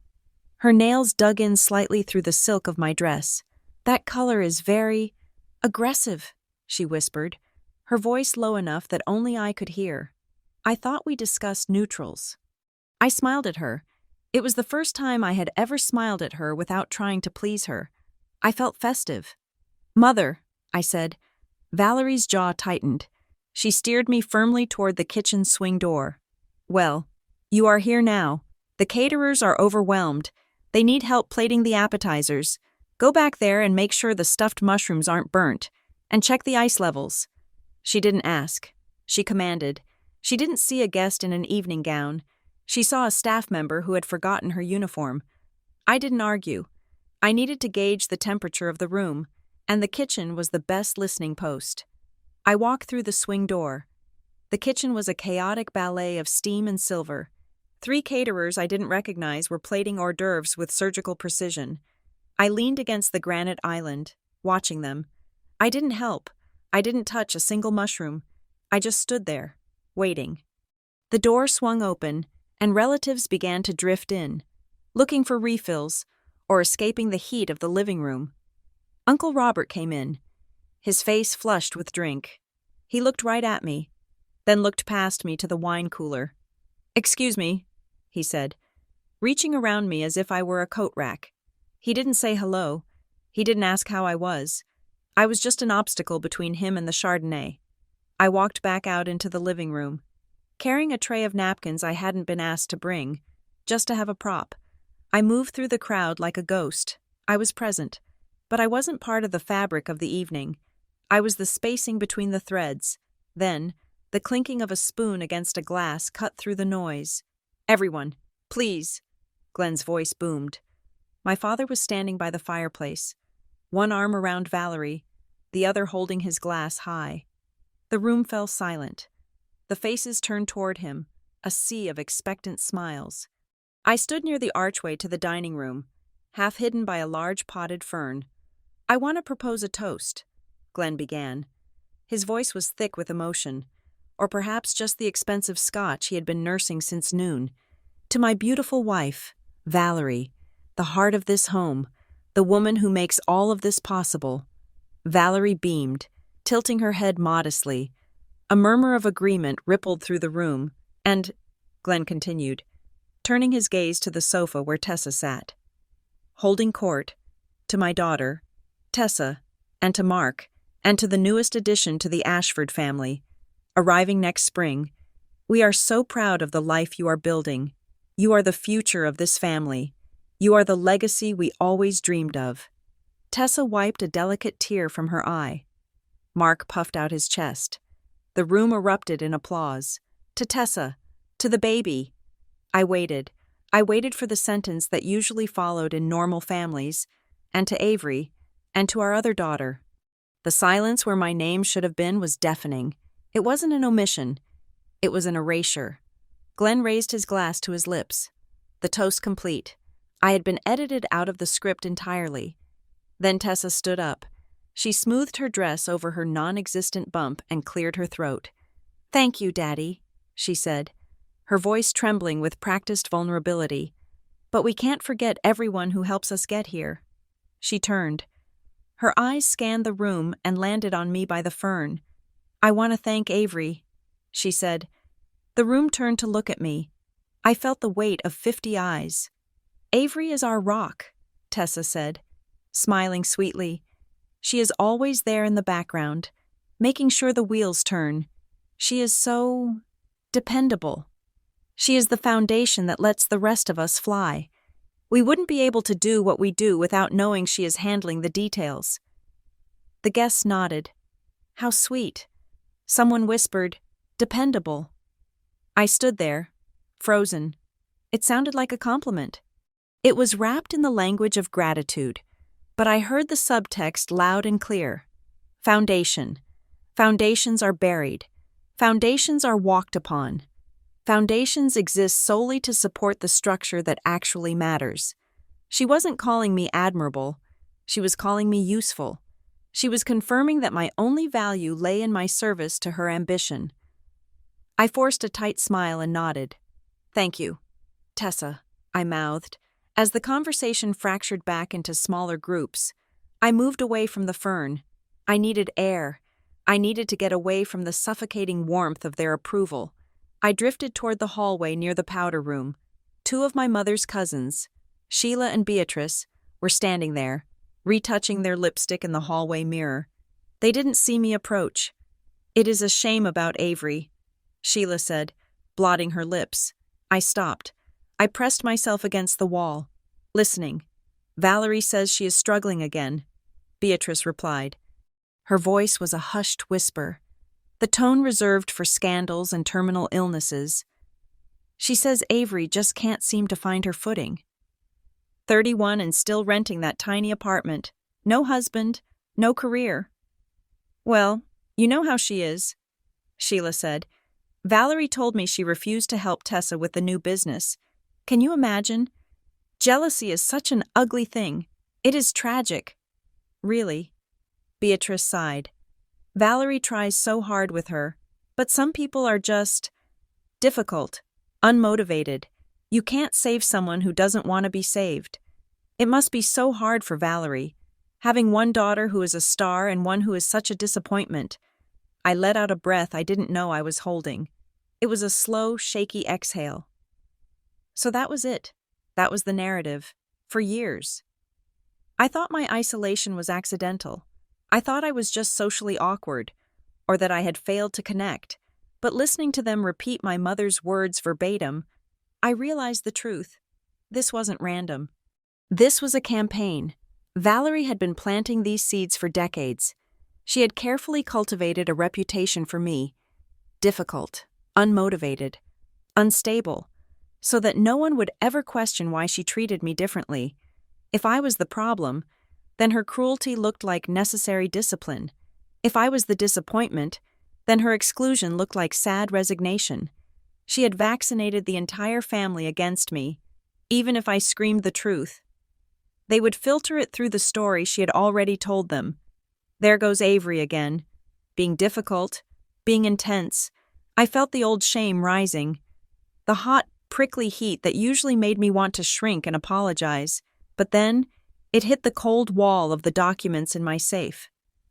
It hit the reality of the DNA test. The shame evaporated. In its place, something colder and sharper formed. It was a diamond-hard realization. They don't pity me. They are managed by her. I stepped out from the wall. I walked right past Sheila and Beatrice. Excuse me, I said clearly. They jumped, guilt flashing across their faces. Avery, Beatrice squeaked. We didn't see you, evidently. I said. I kept walking. I walked back toward the dining room. I needed to see the table. I needed to see the physical manifestation of this narrative. I caught Aunt Renee's eye across the room. She was holding a glass of wine, looking tense. She saw the look on my face, the hard, dangerous set of my jaw. She gave a tiny, almost imperceptible shake of her head. Not yet. She was right. It wasn't time. The guests were still mingling. The stage wasn't fully set. Valerie materialized at my elbow again. She was flushed with the success of the toast. Avery, she snapped, her voice dropping the public sweetness. Why are you wandering around? The servers need the large silver platter for the turkey. It is in the pantry on the top shelf. Go get it. She didn't wait for a response. She turned to Mrs. Gable, the neighbor, and laughed loudly. She likes being needed, Valerie said to Mrs. Gable, gesturing vaguely at my retreating back. It gives her a sense of purpose. The words hit me like a physical slap. She likes being needed. It was the ultimate insult. She had taken my servitude, the servitude she had coerced and manipulated out of me, and reframed it as my own pathetic desire. She was claiming that I wanted to be the servant. I stopped. I didn't go to the pantry. I turned and looked into the dining room. The double doors were open. The table was set. It was magnificent. Candles flickered, reflecting in the crystal. The centerpiece was a sprawling arrangement of autumn flowers. I counted the chairs. 1, 2, 3. I walked closer. I stood in the doorway, scanning the perimeter. There were 25 place settings, 25 name cards. I saw Glenn's chair at the head. I saw Valerie's at the foot. I saw Tessa's and Mark's in the place of honor on the right. And then I saw it. Between Aunt Renee and Cousin Michael, a gap, a deliberate, measured break in the spacing. There was a plate, there was silverware, there was a glass, but there was no chair. I stepped into the room. I walked to the gap. I looked at the name card sitting on the plate where I should have been sitting. For Baby Everly. A heart was drawn next to the name. The realization washed over me, final and absolute. They hadn't just forgotten a chair. They hadn't just run out of space. They had replaced me. They had literally swapped my existence for a fetus that was the size of a lemon. They didn't want me present. They wanted me positioned. They wanted me in the kitchen, fetching platters, while the real family sat at the table and toasted to the future. I was the staff. I was the prop. I was the ghost they kept around to do the haunting work of running the household, but I was not allowed to manifest at the feast. I looked at the empty space. It wasn't a gap anymore. It was an invitation. Valerie wanted me to be needed? Fine. I would give her exactly what she needed. She needed the truth. She needed to know that the cover story she had been protecting for 31 years had just expired. I turned around. I walked out of the dining room, past the guests, past Valerie, past the kitchen. "Where are you going?" Valerie called out, her voice sharp with annoyance. The platter. "Avery." I didn't answer. I walked out the front door into the cold night air. I walked to my car. I opened the back door.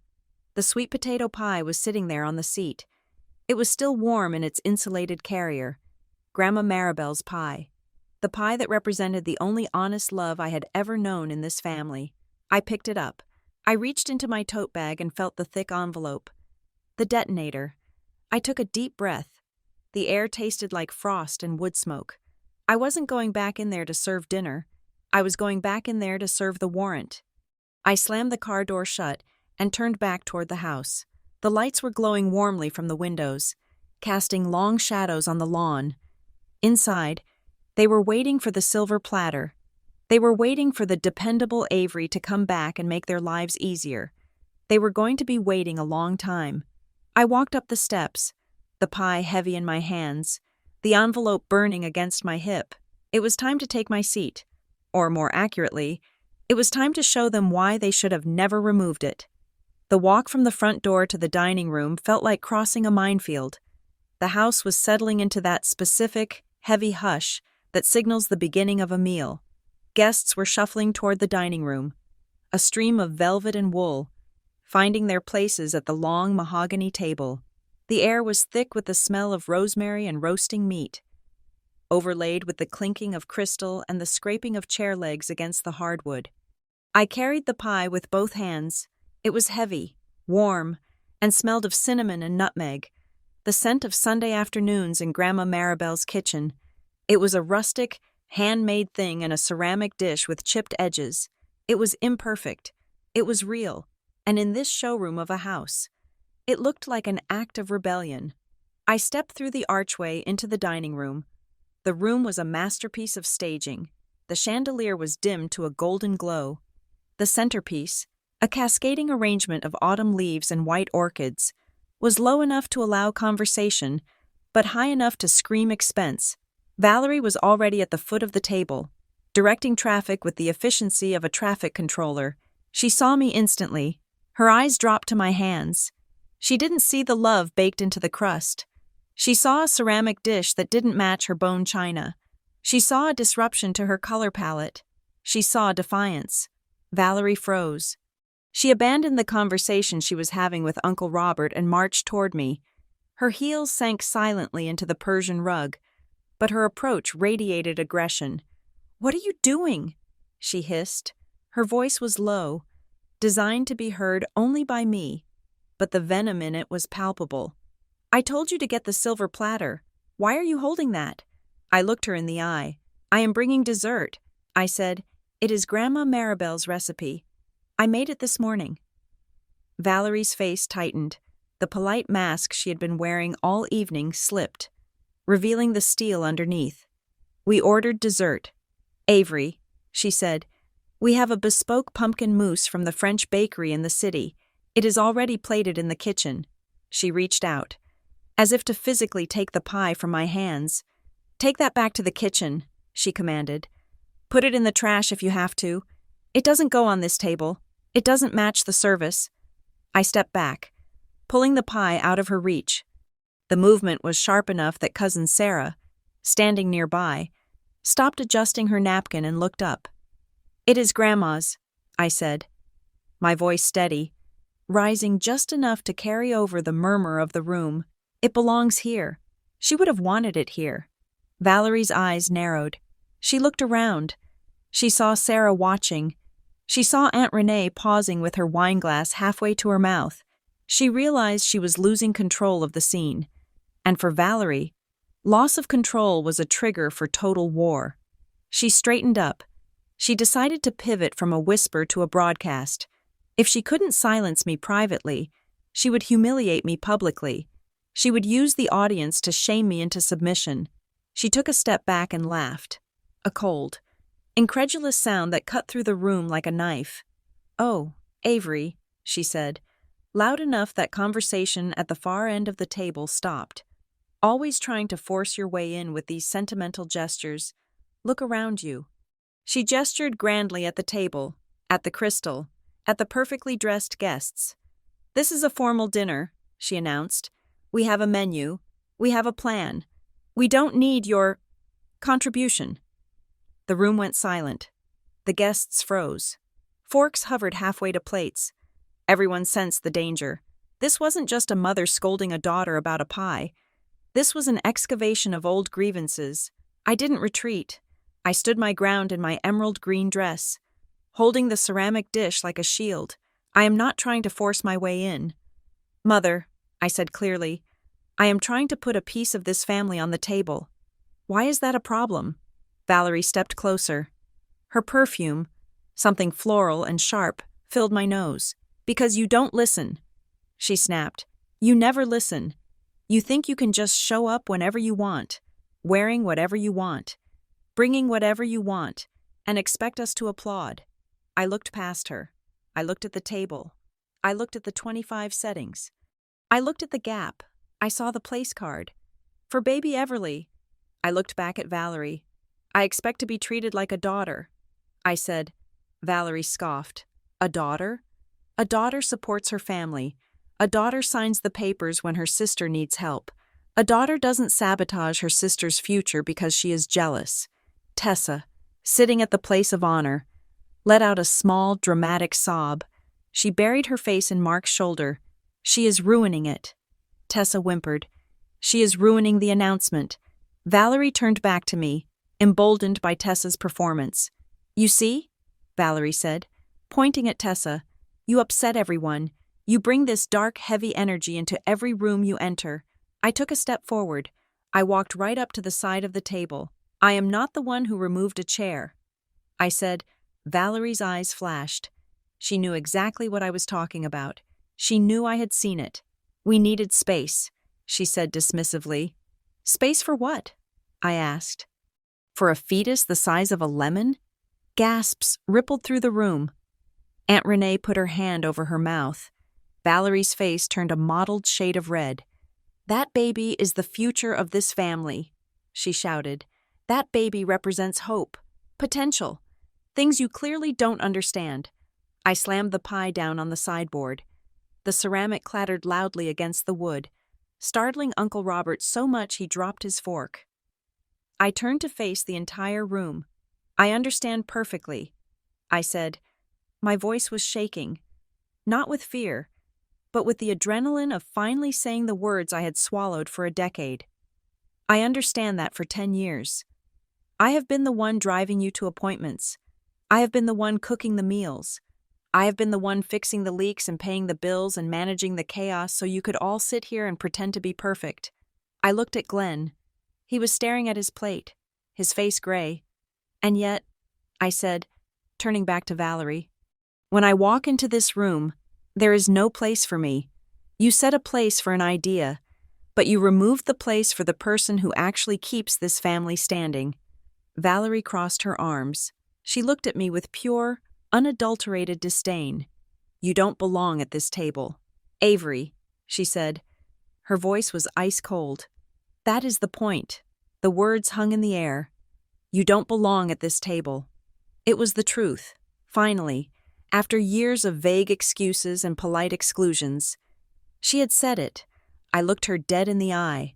I felt a strange calm settle over me. The worst had happened. She had rejected me in front of everyone, and I was still standing. Why? I asked. It was a simple question. One word. But I pitched it so it carried to the back of the room. Why don't I have a seat? I asked again. Valerie looked around the room. She saw the confused, uncomfortable faces of her relatives. She saw that she was losing the narrative. She needed to end this. She needed to crush me so completely that I would leave and never come back. She needed to deliver a line that would justify her cruelty. She drew herself up to her full height. She looked at me with a sneer that twisted her beautiful face into something ugly. Because, she said, her voice loud and final, there is no seat for disappointments. The silence that followed was absolute. It was a vacuum. It sucked the air out of the room. No one moved. No one breathed. The cruelty of the statement was so naked, so brutal, that it bypassed social awkwardness and landed straight in horror. Even Tessa stopped crying. She looked at her mother with wide, shocked eyes. No seat for disappointments. I let the words echo. I let them sink into the drapery, into the carpet, into the memory of every person in that room. I wanted them to remember this moment. I wanted them to remember exactly who Valerie Ashford was when the mask slipped. I didn't cry. I didn't scream. I looked at my mother. I nodded slowly. Okay, I said softly. I reached into my large tote bag. Valerie watched me, expecting a tissue, expecting a retreat. She thought she had won. She thought she had fired the final shot. I pulled out the manila envelope. It was thick.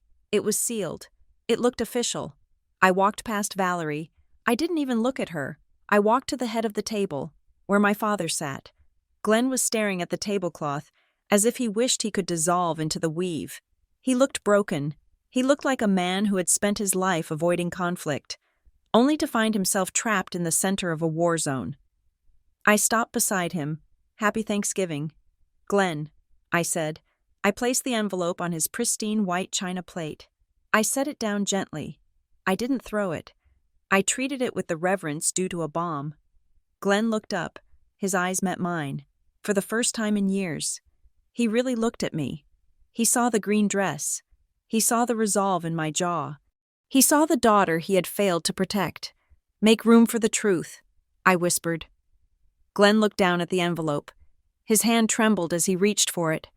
Valerie, suddenly realizing that the dynamic had shifted, took a step forward. Glenn, don't, she warned. Her voice had lost its command.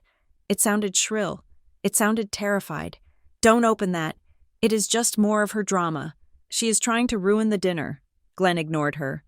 He picked up the envelope. He tore the seal. The sound of the tearing paper was the loudest thing in the universe.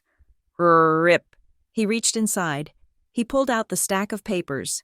The lab report was on top. I watched his eyes. I watched them scan the header. Larkwell Genetics. I watched them drop to the summary. Relationship. Probability. 0. I saw the moment the words hit his brain. His face didn't just pale. It drained. It went the color of ash. The blood left his lips. His mouth opened slightly. A silent gasp of shock. He stopped breathing. He read it again, and then he read the letter underneath it, Grandma Maribel's handwriting. His hand started to shake so violently that the papers rattled. "Glenn?" Valerie called out. She was moving toward him now. Panic etched into her features. "Glenn, what is it? Give that to me." She reached for the papers. Glenn pulled them away. He stood up. His chair scraped screechingly against the floor. A harsh, jagged sound that made everyone jump. He looked at Valerie. The look on his face wasn't anger. It was something far worse. It was total, devastating recognition. It was the look of a man who realizes that the foundation of his entire life has been built on quicksand. He held up the lab report. "Is this true?" he asked. His voice was a rasp. It sounded like it was coming from a grave. Valerie stopped. She looked at the paper. She recognized the logo. She recognized the format. She went white. I took a step back. I folded my hands in front of me. The pie was on the sideboard. The chair was missing, but the truth was, finally, undeniably, on the table. The explosion I expected did not sound like a shout. It sounded like a gasp, multiplied by 25 people. Glenn held the paper as if it were burning his skin. His eyes darting back and forth between the clinical black text of the lab report and the handwritten confession of his late mother-in-law. Valerie did not freeze. She did not faint. She went on the offensive. It was a reaction born of pure survival instinct, the way a cornered animal snaps its jaws. "It is a forgery!" she screamed. Her voice cracked, losing its cultivated melodic tone. She pointed a manicured finger at me, her face twisting into a mask of ugly desperation. "She typed that up herself. Look at her. She has always been jealous. She has always wanted to hurt this family." She turned to the guests, her arms wide, pleading for an audience that was rapidly shrinking away from her. "You know how she is," Valerie cried. "You heard what I said earlier. She is unstable. She is vindictive. She is trying to ruin Thanksgiving because she cannot stand that Tessa is happy." I stood perfectly still. I did not need to defend myself. The truth has a weight that lies do not, and the room could feel the difference. Glenn looked up. His face was gray, the color of old ash. "Valerie," he said. His voice was quiet, but it cut through her screaming. "This is Maribel's handwriting. It is a trick!" Valerie shrieked. "She practiced it. Avery has always been obsessed with my mother. She forged the letter. Stop it. Valerie." The voice came from the side of the table. It was Aunt Renee. Renee stood up. She was trembling. She gripped her wine glass so hard I thought the stem would snap. She looked at her sister with a mixture of pity and revulsion. She didn't forge it. Renee said, her voice was steady, gaining strength as she spoke, "It is real." Valerie whipped around. "Renee! How dare you? You are going to side with her?" "I am siding with the truth," Renee said. "I drove the samples to the post office. Valerie, I helped Maribel collect the hairbrush. I saw the envelopes. I saw the grief in our mother's eyes when she realized you were letting Avery live a lie just to save your own reputation." Renee looked at Glenn. "It is real. Glenn, Maribel did it because she couldn't stand watching you treat Avery like a stranger in her own home." Glenn closed his eyes. He let out a long, shuddering breath. He slumped into his chair, the paper fluttering to the table. He didn't look shocked anymore. He looked resigned. "I knew." He whispered. The room went deadly silent again. Even Valerie stopped panting. "What did you say?" I asked. My voice felt small in my throat. Glenn opened his eyes and looked at me. There were tears in them, but they weren't tears of love. They were tears of shame. "I knew," he repeated, or, I suspected, years ago, when you were 7. You had that surgery for your appendix. I remembered. I remembered the white hospital room. I remembered him standing by the window, looking out, refusing to hold my hand.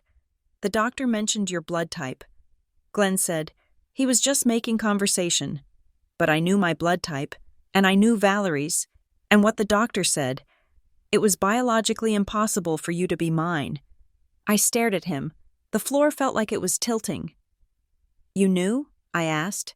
"You knew for 24 years?" "I didn't want to know," Glenn said, his voice cracking. "I told myself it was a mistake. I told myself the doctor was wrong. I buried it. Because if I admitted it, I would have to leave.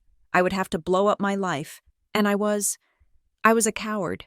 He looked down at his hands. "So I just pulled away." He confessed, "I couldn't look at you without wondering who he was. Every time I looked at your face, I saw a question mark, so I stopped looking." The cruelty of it hit me like a physical blow. It wasn't that he didn't love me because I was difficult. He didn't love me because I was a math problem he was too afraid to solve. He had sacrificed my childhood on the altar of his own comfort. The room fractured. It happened in an instant. The polite veneer of the Thanksgiving dinner shattered. Uncle Robert stood up and threw his napkin on the table. "This is sick," he muttered. He looked at Valerie with disgust. "You people are sick." Cousin Sarah was crying. Aunt Renee was staring at the floor. Tessa, who had been watching the scene with wide, shocked eyes, suddenly stood up. "You ruined it!" she screamed. She wasn't looking at Valerie. She wasn't looking at Glenn. She was looking at me. "You ruined my announcement," she wailed. She put her hands over her stomach. "This was supposed to be about me. About the baby. Now everyone is going to remember this, you selfish bitch." I looked at my sister. Even in the face of our family's total disintegration, she could only see how it affected her spotlight. "It is not about you, Tessa," I said quietly. "For once in your life, it is not about you." Tessa turned to Mark. "Take me home. I can't be here. The stress is bad for the baby." Mark looked terrified. He grabbed her coat. They scrambled toward the door like rats fleeing a sinking ship. Valerie watched them go. Her eyes were wild. She was losing everything. Her husband was broken. Her daughter was fleeing. Her reputation was incinerated. She turned to me. Her face settled into something hard and cold. She didn't look like a mother. She looked like a predator who had realized cornering the prey hadn't worked. So she would try to bite the throat. She walked up to me. She reached into her pocket and pulled out the folded loan documents she had tried to force on me the night before. "Sign it," she hissed. I stared at her. "Are you insane? Sign the paper." "Avery," she commanded. Her voice was a low, guttural growl. "You owe us. You just destroyed this family. You just humiliated your father. You just ruined your sister's pregnancy announcement. You owe us this." I looked at the papers. I looked at the woman holding them. "I owe you nothing." I said, "You lived in my house," she screamed. "You ate my food. I raised you even though you were a reminder of a mistake. I kept you. I could have given you away." The admission hung in the air. "I could have given you away. I wish you had," I said. I turned around. I walked toward the door. "Don't you walk away from me," Valerie shouted. "If you walk out that door, I will ruin you. I will tell everyone you are a liar. I will sue you for slander." I stopped at the door. I turned back one last time. I looked at the wreckage of the dinner, the untouched turkey, the shattered family, the empty chair. "You can't sue the truth." "Mother," I said. I walked out. I didn't go home to cry. I went home to work. The next morning, at 9 o'clock sharp, I sat at my kitchen table with a cup of black coffee and my phone. I didn't call Valerie. I didn't call Glenn. I called the bank listed on the loan application. I asked to speak to the loan officer handling the Ashford Hale business account.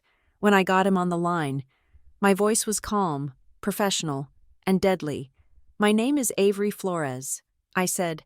"I am calling regarding a loan application for the Ashford Hale Collective. I have reason to believe that my personal information is being used to secure this loan. I want to be very clear. I have not signed any documents. I do not consent to being a guarantor. Any document you receive with my signature on it is signed under duress or forged." The loan officer was silent for a moment. Then he thanked me. He sounded nervous. He flagged the application immediately. I hung up. It was a surgical strike. I didn't scream. I didn't argue. I simply cut off the oxygen to their fire. Without my credit, The loan was dead. Tessa's dream project was dead, and Valerie's leverage was gone. The fallout was rapid, in the small, incestuous social circles of our town. Secrets don't stay secret. They metastasize. The story of the Thanksgiving dinner spread like wildfire. But Valerie's attempt to control the narrative failed. There were too many witnesses. Aunt Renee had told the truth. Uncle Robert had told his golf buddies. The rumor mill turned, and for the first time, it didn't grind me up. It ground Valerie. People whispered about the paternity. They whispered about the years of cruelty. They looked at the photos of me standing in the background of family portraits, and they finally saw the context. I wasn't the difficult daughter. I was the hidden evidence. 5 days after Thanksgiving, Glenn moved out. He didn't make a scene. He simply packed a bag and checked into a hotel downtown. He filed for divorce 48 hours later. Valerie went nuclear. She posted long, rambling diatribes on social media about loyalty and betrayal. She told anyone who would listen that I had seduced Glenn into leaving her, that I was a homewrecker, that I was mentally ill. But nobody liked her posts. The comments were turned off. She was screaming into a void. 1 week after the dinner, I got a text from Glenn. "Can we meet?" I agreed to meet him at a coffee shop near my apartment. It was neutral ground. Public. Safe. He looked 10 years older. His suit was rumpled. He hadn't shaved in a few days. He looked like a man who had lost his identity. I ordered a tea. He ordered a black coffee. "I am sorry," he said. He didn't look at me. He looked at the steam rising from his cup. "I know." I said, "No, Avery, you don't know," he said. He looked up. His eyes were red-rimmed. "I am not just sorry about the lie. I am sorry about the silence. I let her treat you like that because it made my life easier. I let her erase you because looking at you made me feel inadequate." He took a sip of coffee. His hand was shaking. "I am not your father," he said, biologically. "But I should have been your dad. And I failed." I nodded. I didn't offer him forgiveness. Forgiveness is something you earn, not something you get just because you are sad. He had watched me drown for 30 years and done nothing. That doesn't go away with 1 cup of coffee, but thank you for admitting it. I said. Glenn reached into his jacket pocket. He pulled out a small, rectangular object wrapped in a napkin. "I found this," he said. When I was packing up my study, Valerie had hidden it inside the lining of her old jewelry box. I found it years ago, but I never put it together. Not really. He slid the napkin across the table. I opened it. It was a photograph. It was old. The colors faded to that 70s sepia tone. It showed a group of people standing in front of a building that looked like a government office or a bank. Valerie was there. She was young, maybe 22. She was beautiful, laughing, her head thrown back. There were 4 men in the photo with her, but one of them had been circled in blue ink. He was tall. He had dark hair and a sharp, angular jawline. He wasn't smiling. He was looking at Valerie with an intensity that burned through the paper. I looked closer. I knew that jawline. I saw it every morning when I brushed my teeth. "I think that is him," Glenn said softly. I stared at the man. He looked powerful. He looked dangerous. He didn't look like a random fling. "Do you know who he is?" I asked. Glenn shook his head. "No, there is no name on the back. But I remember Valerie talking about her first job. She worked as a secretary for a firm that handled sensitive architectural contracts, government work." Glenn leaned in. "Avery," he said, "your mother didn't just hide his name because of the affair. Valerie is a narcissist, but she is also a pragmatist. If she blew up her marriage, she would have survived. She would have found another rich husband." He pointed to the photo. She was terrified of this. I saw the look on her face when she realized you knew. It wasn't just embarrassment. It was fear. Real fear. He looked at me with a seriousness I had never seen in him before. "I think she has been protecting more than a name," he said. "I think she has been protecting herself. Whatever happened between them, it wasn't just a romance. It was a liability." I looked at the man in the circle again, the stranger who had half my DNA. "Keep the photo," Glenn said. He stood up. He put a $20 bill on the table. "Be careful. Avery," he added. "You pulled the thread. The whole sweater is unraveling. Just make sure you aren't standing under it when the rest of it falls."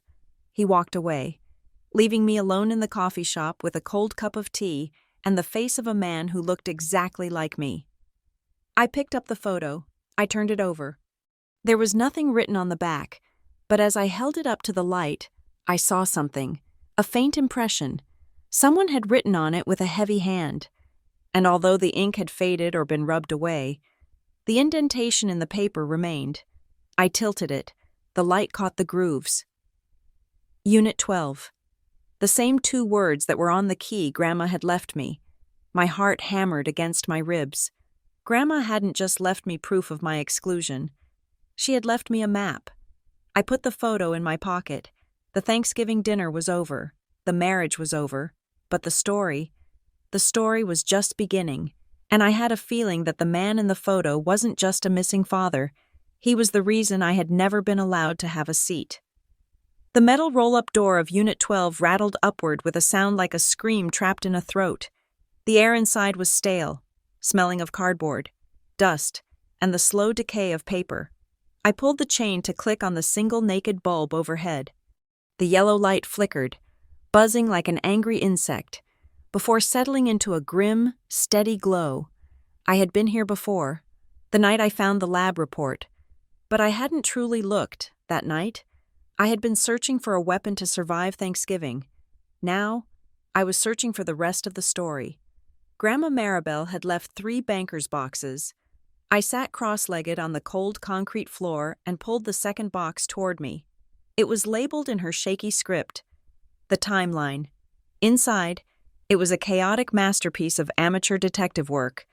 There were photocopies of Valerie's work calendars from 32 years ago, stolen from old filofaxes.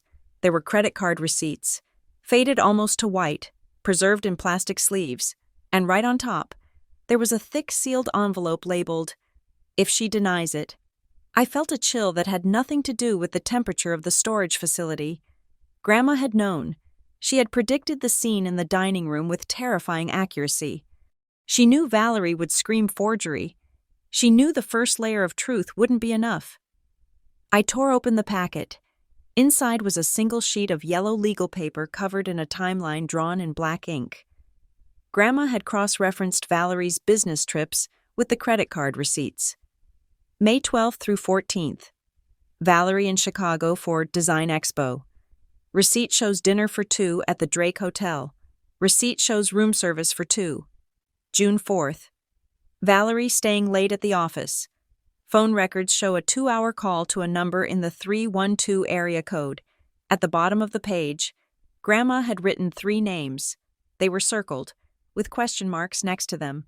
Candidate 1, Julian Vane, architect, based in Chicago. Candidate 2, Marcus Thorne, developer, based in London. Candidate 3, Ethan Cross, local architect, based here. I stared at the names. Julian, Marcus, Ethan. One of these men was half of me. I didn't have the skills to track them down. I could handle a spreadsheet, but I couldn't hunt ghosts. I took a photo of the list with my phone. Then I packed the boxes into the trunk of my car and drove to the address of the woman Aunt Renee had recommended. Sloane Mercer did not look like a private investigator. She looked like a librarian who did CrossFit. She worked out of a shared workspace in the Arts District. In a glass-walled office that smelled of peppermint tea and printer toner, she listened to my story without blinking. She didn't offer pity. She offered rates. "I need a retainer of $2,000, she said, her fingers flying across a tablet, "and I need copies of everything in those boxes. If your grandmother was as thorough as you say, she has done half the legwork. I just need to close the loops." I transferred the money from my savings. It was a chunk of my emergency fund. But this was an emergency. Sloane worked fast. 3 days after I hired her. My phone rang. "I have an update on the names," Sloane said. Her voice was crisp, professional. I pulled over to the side of the road. I couldn't drive and listen to this at the same time. "Go ahead." I said, "Candidate 1, Julian Vane, is deceased," she said. Car accident in '98. I checked the probate records. He had 2 sons. I can try to get a DNA sample from one of them to compare, but it will be tricky. My heart sank. Dead. What about the others? I asked. Candidate 2? Marcus Thorne, is in London. He is a very wealthy man. Avery, he owns half of Kensington. He hasn't been back to the States in 20 years. If he is your father, getting to him will be like trying to get an audience with the Pope. And the third one? I asked. The local one. Ethan Cross. There was a pause on the line. I heard Sloane typing. Ethan Cross is... Interesting, she said. He is a retired architect. Lives about 40 minutes north of here, in a converted farmhouse. Very reclusive. He used to work with the firm your mother was a secretary for. But here's the thing. Avery, he vanished from the professional world right around the time you were born. He was a rising star. And then suddenly, he just quit, dropped off the map. A chill ran down my spine. That fit. If Valerie had threatened him, or if there had been a payout. Dig into him, I said. I am already on it. Sloane promised. But Avery? Be careful. Why? Because I am pulling records, she said. And when you pull records, digital tripwires go off. If your mother has alerts set up on her own name or the names of these men, she is going to know someone is looking. Sloane was right. Valerie knew within 24 hours. She didn't come to my apartment. She knew I wouldn't open the door. She called me from a number I didn't recognize. I answered, expecting a telemarketer. You are hiring people now? Valerie's voice hissed through the speaker. It was low, dangerous. You are paying strangers to dig through my past? Hello. Mother, I said. I see your network is still active. Call it off. Avery, she commanded. You have done enough damage. Glenn is gone. The house feels empty. Tessa won't speak to me because she is terrified of stress. Are you happy? Have you exacted enough revenge? I haven't exacted anything, I said calmly. I am just finding my father. You wouldn't tell me who he was, so I had to outsource the job. If you drag any of those men into this, she said, her voice rising in pitch, if you humiliate me in front of this town by dragging up ancient history, I will make sure you regret it. I will sue you for harassment. I will paint you as a stalker. Go ahead, I said. But remember, the truth is an absolute defense against libel. Valerie's tone shifted instantly. It was jarring, like a car slamming into reverse on the highway. Avery, wait, she said. Her voice softened. It became the voice she used when she wanted to borrow money or look good in front of neighbors. Look, we are both emotional. This has been a terrible week. I shouldn't have threatened you. I am scared. Scared of what? I asked, not buying it for a second. Scared of losing you completely. She lied. Listen, why don't you come over for dinner tonight? Just us. No Tessa. No Glenn. I want to apologize.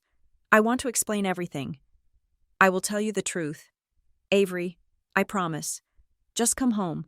We can fix this. It was a trap. It was the most obvious trap in the history of traps. She wanted me in the house. She probably had a lawyer there, or a doctor she had bribed to declare me incompetent, or maybe she just wanted to get me in a room to gaslight me until I broke. I am not coming to dinner. Valerie, I said, Avery, please. You had 31 years to explain. I said, you missed your window. I hung up and blocked the number. 2 hours later, Sloane called me back. Her voice sounded tight. You were right to be suspicious, she said. I found something, and it is not good. What is it? I asked. I went to the county clerk's office to pull the original hard copy of your birth certificate, she said. Not the digital scan, the physical paper in the archive. I have a friend who works there. And? It is gone. Avery, gone? The file is there, but the page is missing. It has been razor-bladed out. I sat down heavily on my sofa. Razor-bladed out. That wasn't just hiding. That was destruction of government property. But here is the kicker. Sloane continued. My friend checked the access logs. The last time that file was accessed was 5 years ago, by a clerk who retired suddenly a month later and moved to Florida. Valerie, I whispered. She paid someone off. Sloan confirmed. She didn't just hide the name. She purged the record. Avery, normal people don't do this to hide an affair. They do this to hide a crime.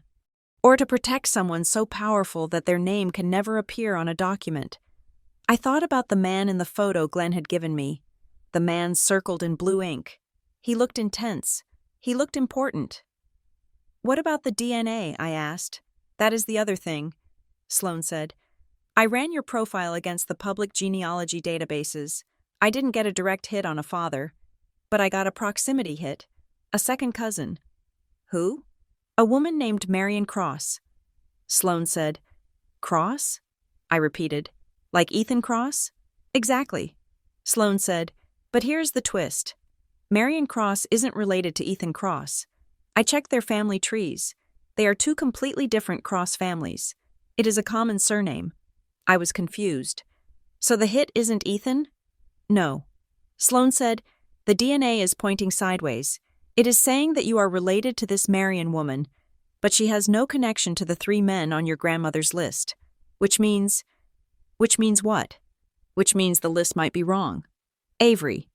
Or it means that whoever your father is, he is hiding his own lineage, like he was adopted, or he changed his name. The DNA is suggesting a ghost branch, someone who doesn't officially exist on the family tree you are looking at. My head was spinning. It felt like every time I pulled a layer back. There was another wall behind it. Valerie's fear made sense now. She wasn't just protecting a reputation, she was protecting a labyrinth. I was sitting in the dark, trying to make sense of the sideways DNA, when my phone buzzed with a text message. It wasn't from Sloan. It wasn't from Valerie. It was from Mark, Tessa's husband. We need to talk. Meet me at the bistro on 4th. Now. I almost didn't go. But Mark was the weak link. He was greedy. And greedy people are sloppy. I met him at the bistro.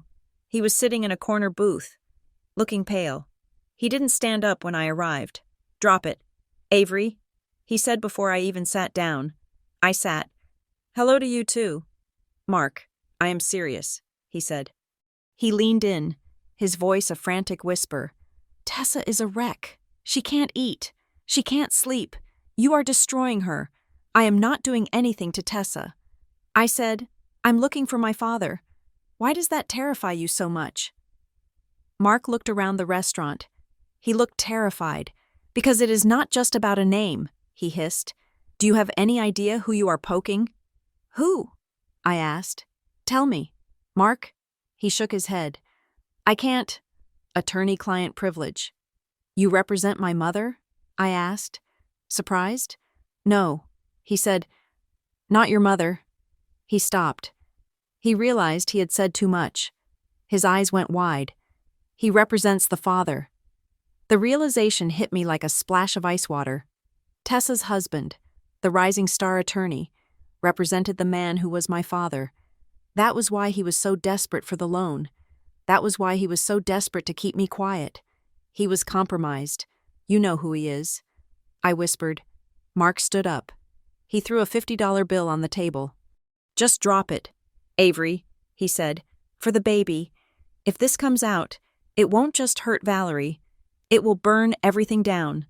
The firm, my career, everything. He walked out. I sat there, watching him go. He had just confirmed everything without saying a name. The father was a client of the Ashford Hale legal network. He was someone Mark needed to protect to save his own skin. I drove home. My mind was racing. Ethan Cross, Mark's client, the missing birth certificate, the razor blade. I walked into my apartment and locked the door. I checked the safe. It was still locked. I went to the kitchen to pour a glass of water. My hands were shaking. My phone buzzed on the counter. I picked it up. It was a text from an unknown number, a local area code. I opened the message. Avery, I was told I might be your father. I stared at the screen. The dots danced, indicating the person was typing more. I didn't know. She told me she took care of it. I stopped breathing. Took care of it. That was a euphemism for abortion. My thumb hovered over the screen. I didn't know who this was. It could be a trick. It could be Valerie spoofing a number. But then a picture came through. It was a selfie, taken in bad lighting. It was a man, older now, gray hair. But the jawline was the same. The eyes were the same. It was the man from the photo Glenn had given me. It was the man circled in blue ink, and underneath the photo, 3 words, "I'm Ethan Cross."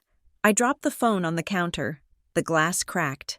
Sloan had said the DNA didn't match Ethan Cross's family tree.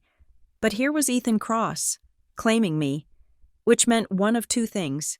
Either the DNA test was wrong, or the man calling himself Ethan Cross wasn't who he said he was. I looked at the cracked screen. The truth wasn't just in the room, it was knocking on the door, and it was wearing a face that looked exactly like mine. The meeting did not take place at the Ashford house. I refused to step foot on that property again. Instead, we met in the sterile, glass-walled conference room of a mediation firm downtown.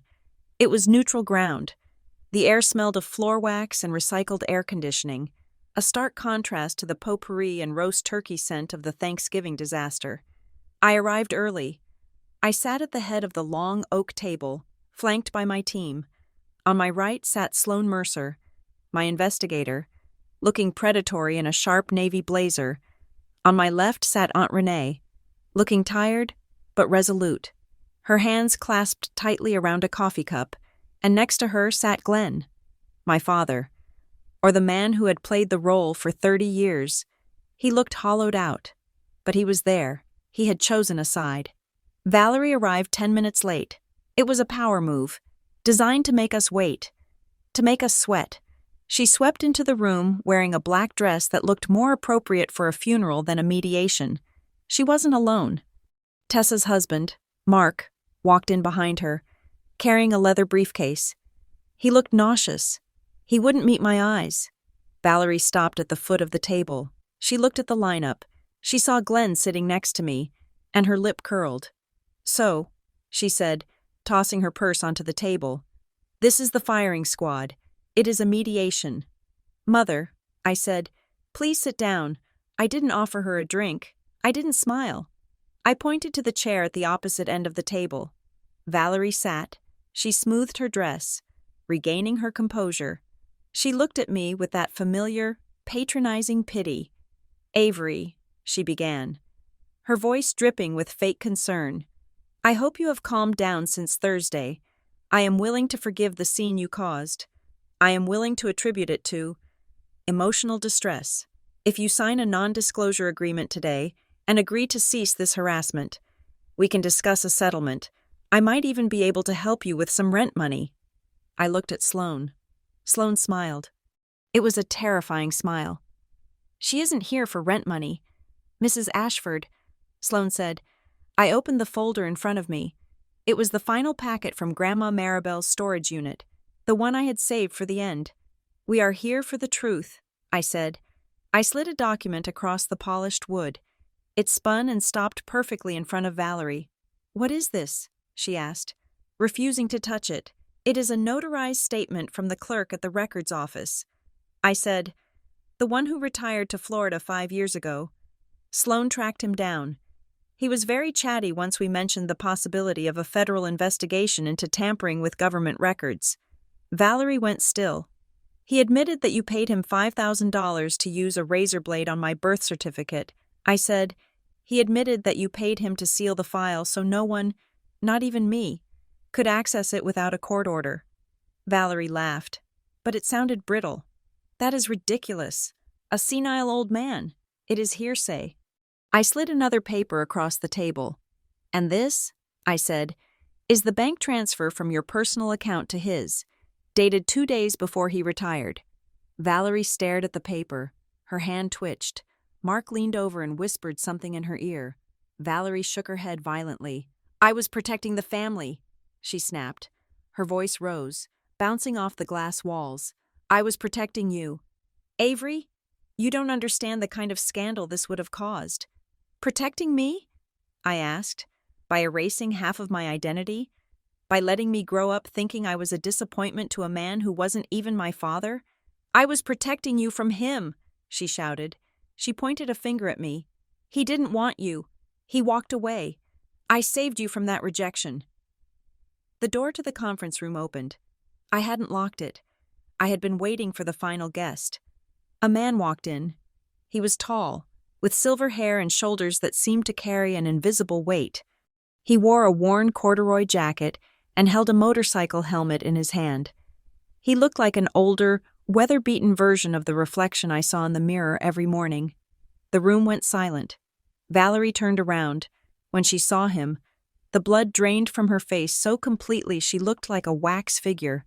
Her mouth opened, but no sound came out. "Ethan," she whispered. Ethan Cross didn't look at her. He looked at me. He stared at me with an intensity that made my skin prickle.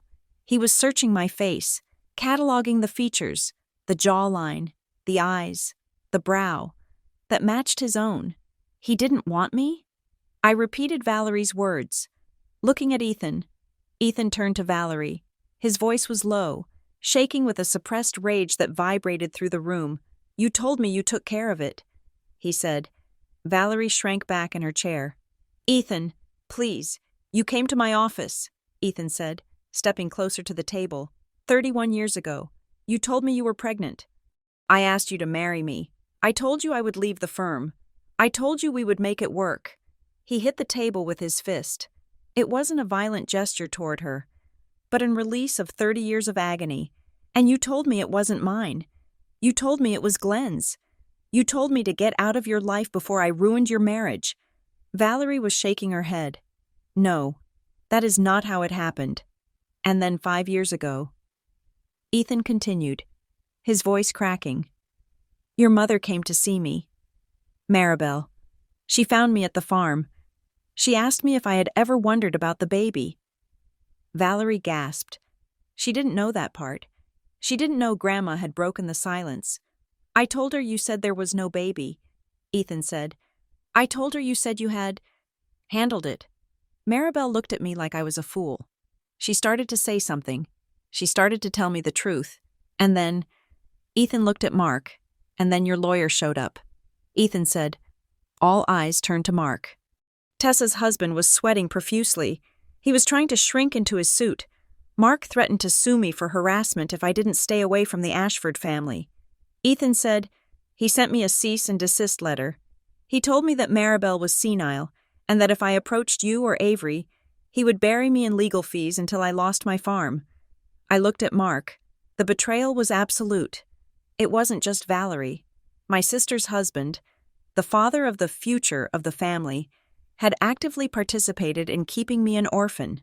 "Mark," I said, my voice was cold steel. "Did you use your position as an attorney to intimidate my father?" Mark stammered. I was acting on behalf of my client. Valerie instructed me. I am filing a complaint with the Bar Association tomorrow." I said, "And Sloan has already sent the evidence of the coercion regarding the loan to your partners. You are done." Mark put his head in his hands.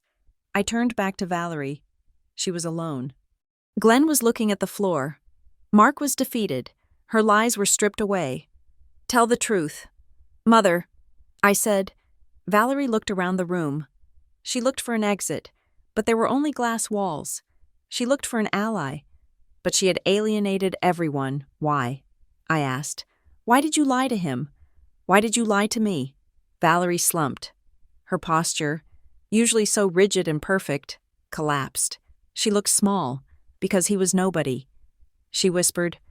The room was silent. "Ethan was just an architect," she said, her voice trembling. "He had no money. He had no status. Glenn was an Ashford. Glenn had the house. Glenn had the name. If I had left Glenn for Ethan, I would have been a nobody. I would have been a struggling mother in a farmhouse." She looked up at me, tears streaming down her face, but they were tears of self-pity.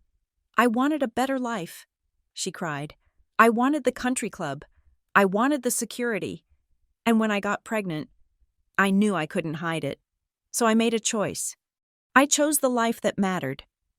She looked at Ethan with disdain. "You couldn't give me the table I wanted." She spat. I stood up. The chair scraped against the floor. I looked at the woman who had sold my father and my identity for a membership at a country club. I looked at the woman who had called me a disappointment because I reminded her of the road she didn't take. "You are right," I said. "He couldn't give you that table." I walked over to Ethan. I stood next to him. I put my hand on his arm. He covered my hand with his. It was warm. It was real. "But you were wrong about one thing." "Mother," I said. Valerie looked up. Her makeup streaked. Her mask destroyed. "You said there was no seat for disappointments." I said, "You thought that by removing my chair, you could make me disappear. You thought that if you starved me of love, I would wither away." I looked at Glenn. I looked at Aunt Renee. I looked at Ethan. But I didn't wither. I said, "I grew. And I learned something you never did." I leaned in close, so she wouldn't miss a single syllable. "I don't need your seat. I don't need your table. And I certainly don't need your permission to exist." I turned to the group. "I am done here," I said. I looked at Ethan. "Do you like sweet potato pie?" I asked. Ethan smiled. It was a tentative, watery smile, but it reached his eyes. "I love it," he said. "Then let's go." I said, "I have one in the car." I walked out of the conference room. I didn't look back at Valerie. I left her sitting at the head of a long, empty table, the queen of a kingdom that no longer existed. 2 days later, it was Saturday. I called it the second Thanksgiving. My apartment was small. It didn't have a crystal chandelier. It didn't have a mahogany table that sat 25. It had a round wooden table I had bought at a flea market, shoved into the corner of my living room. But it was enough. There were 4 chairs. I sat at the head. Not because I demanded it, but because when I walked out of the kitchen with the turkey, everyone just naturally waited for me to sit there. To my right sat Aunt Renee. She was laughing, holding a glass of cheap wine, looking 10 years younger now that she didn't have to carry Valerie's secrets. To my left sat Glenn. He was quiet, but he looked peaceful. He had brought a bottle of scotch, but he hadn't opened it. He was talking to Ethan about fishing. They were awkward.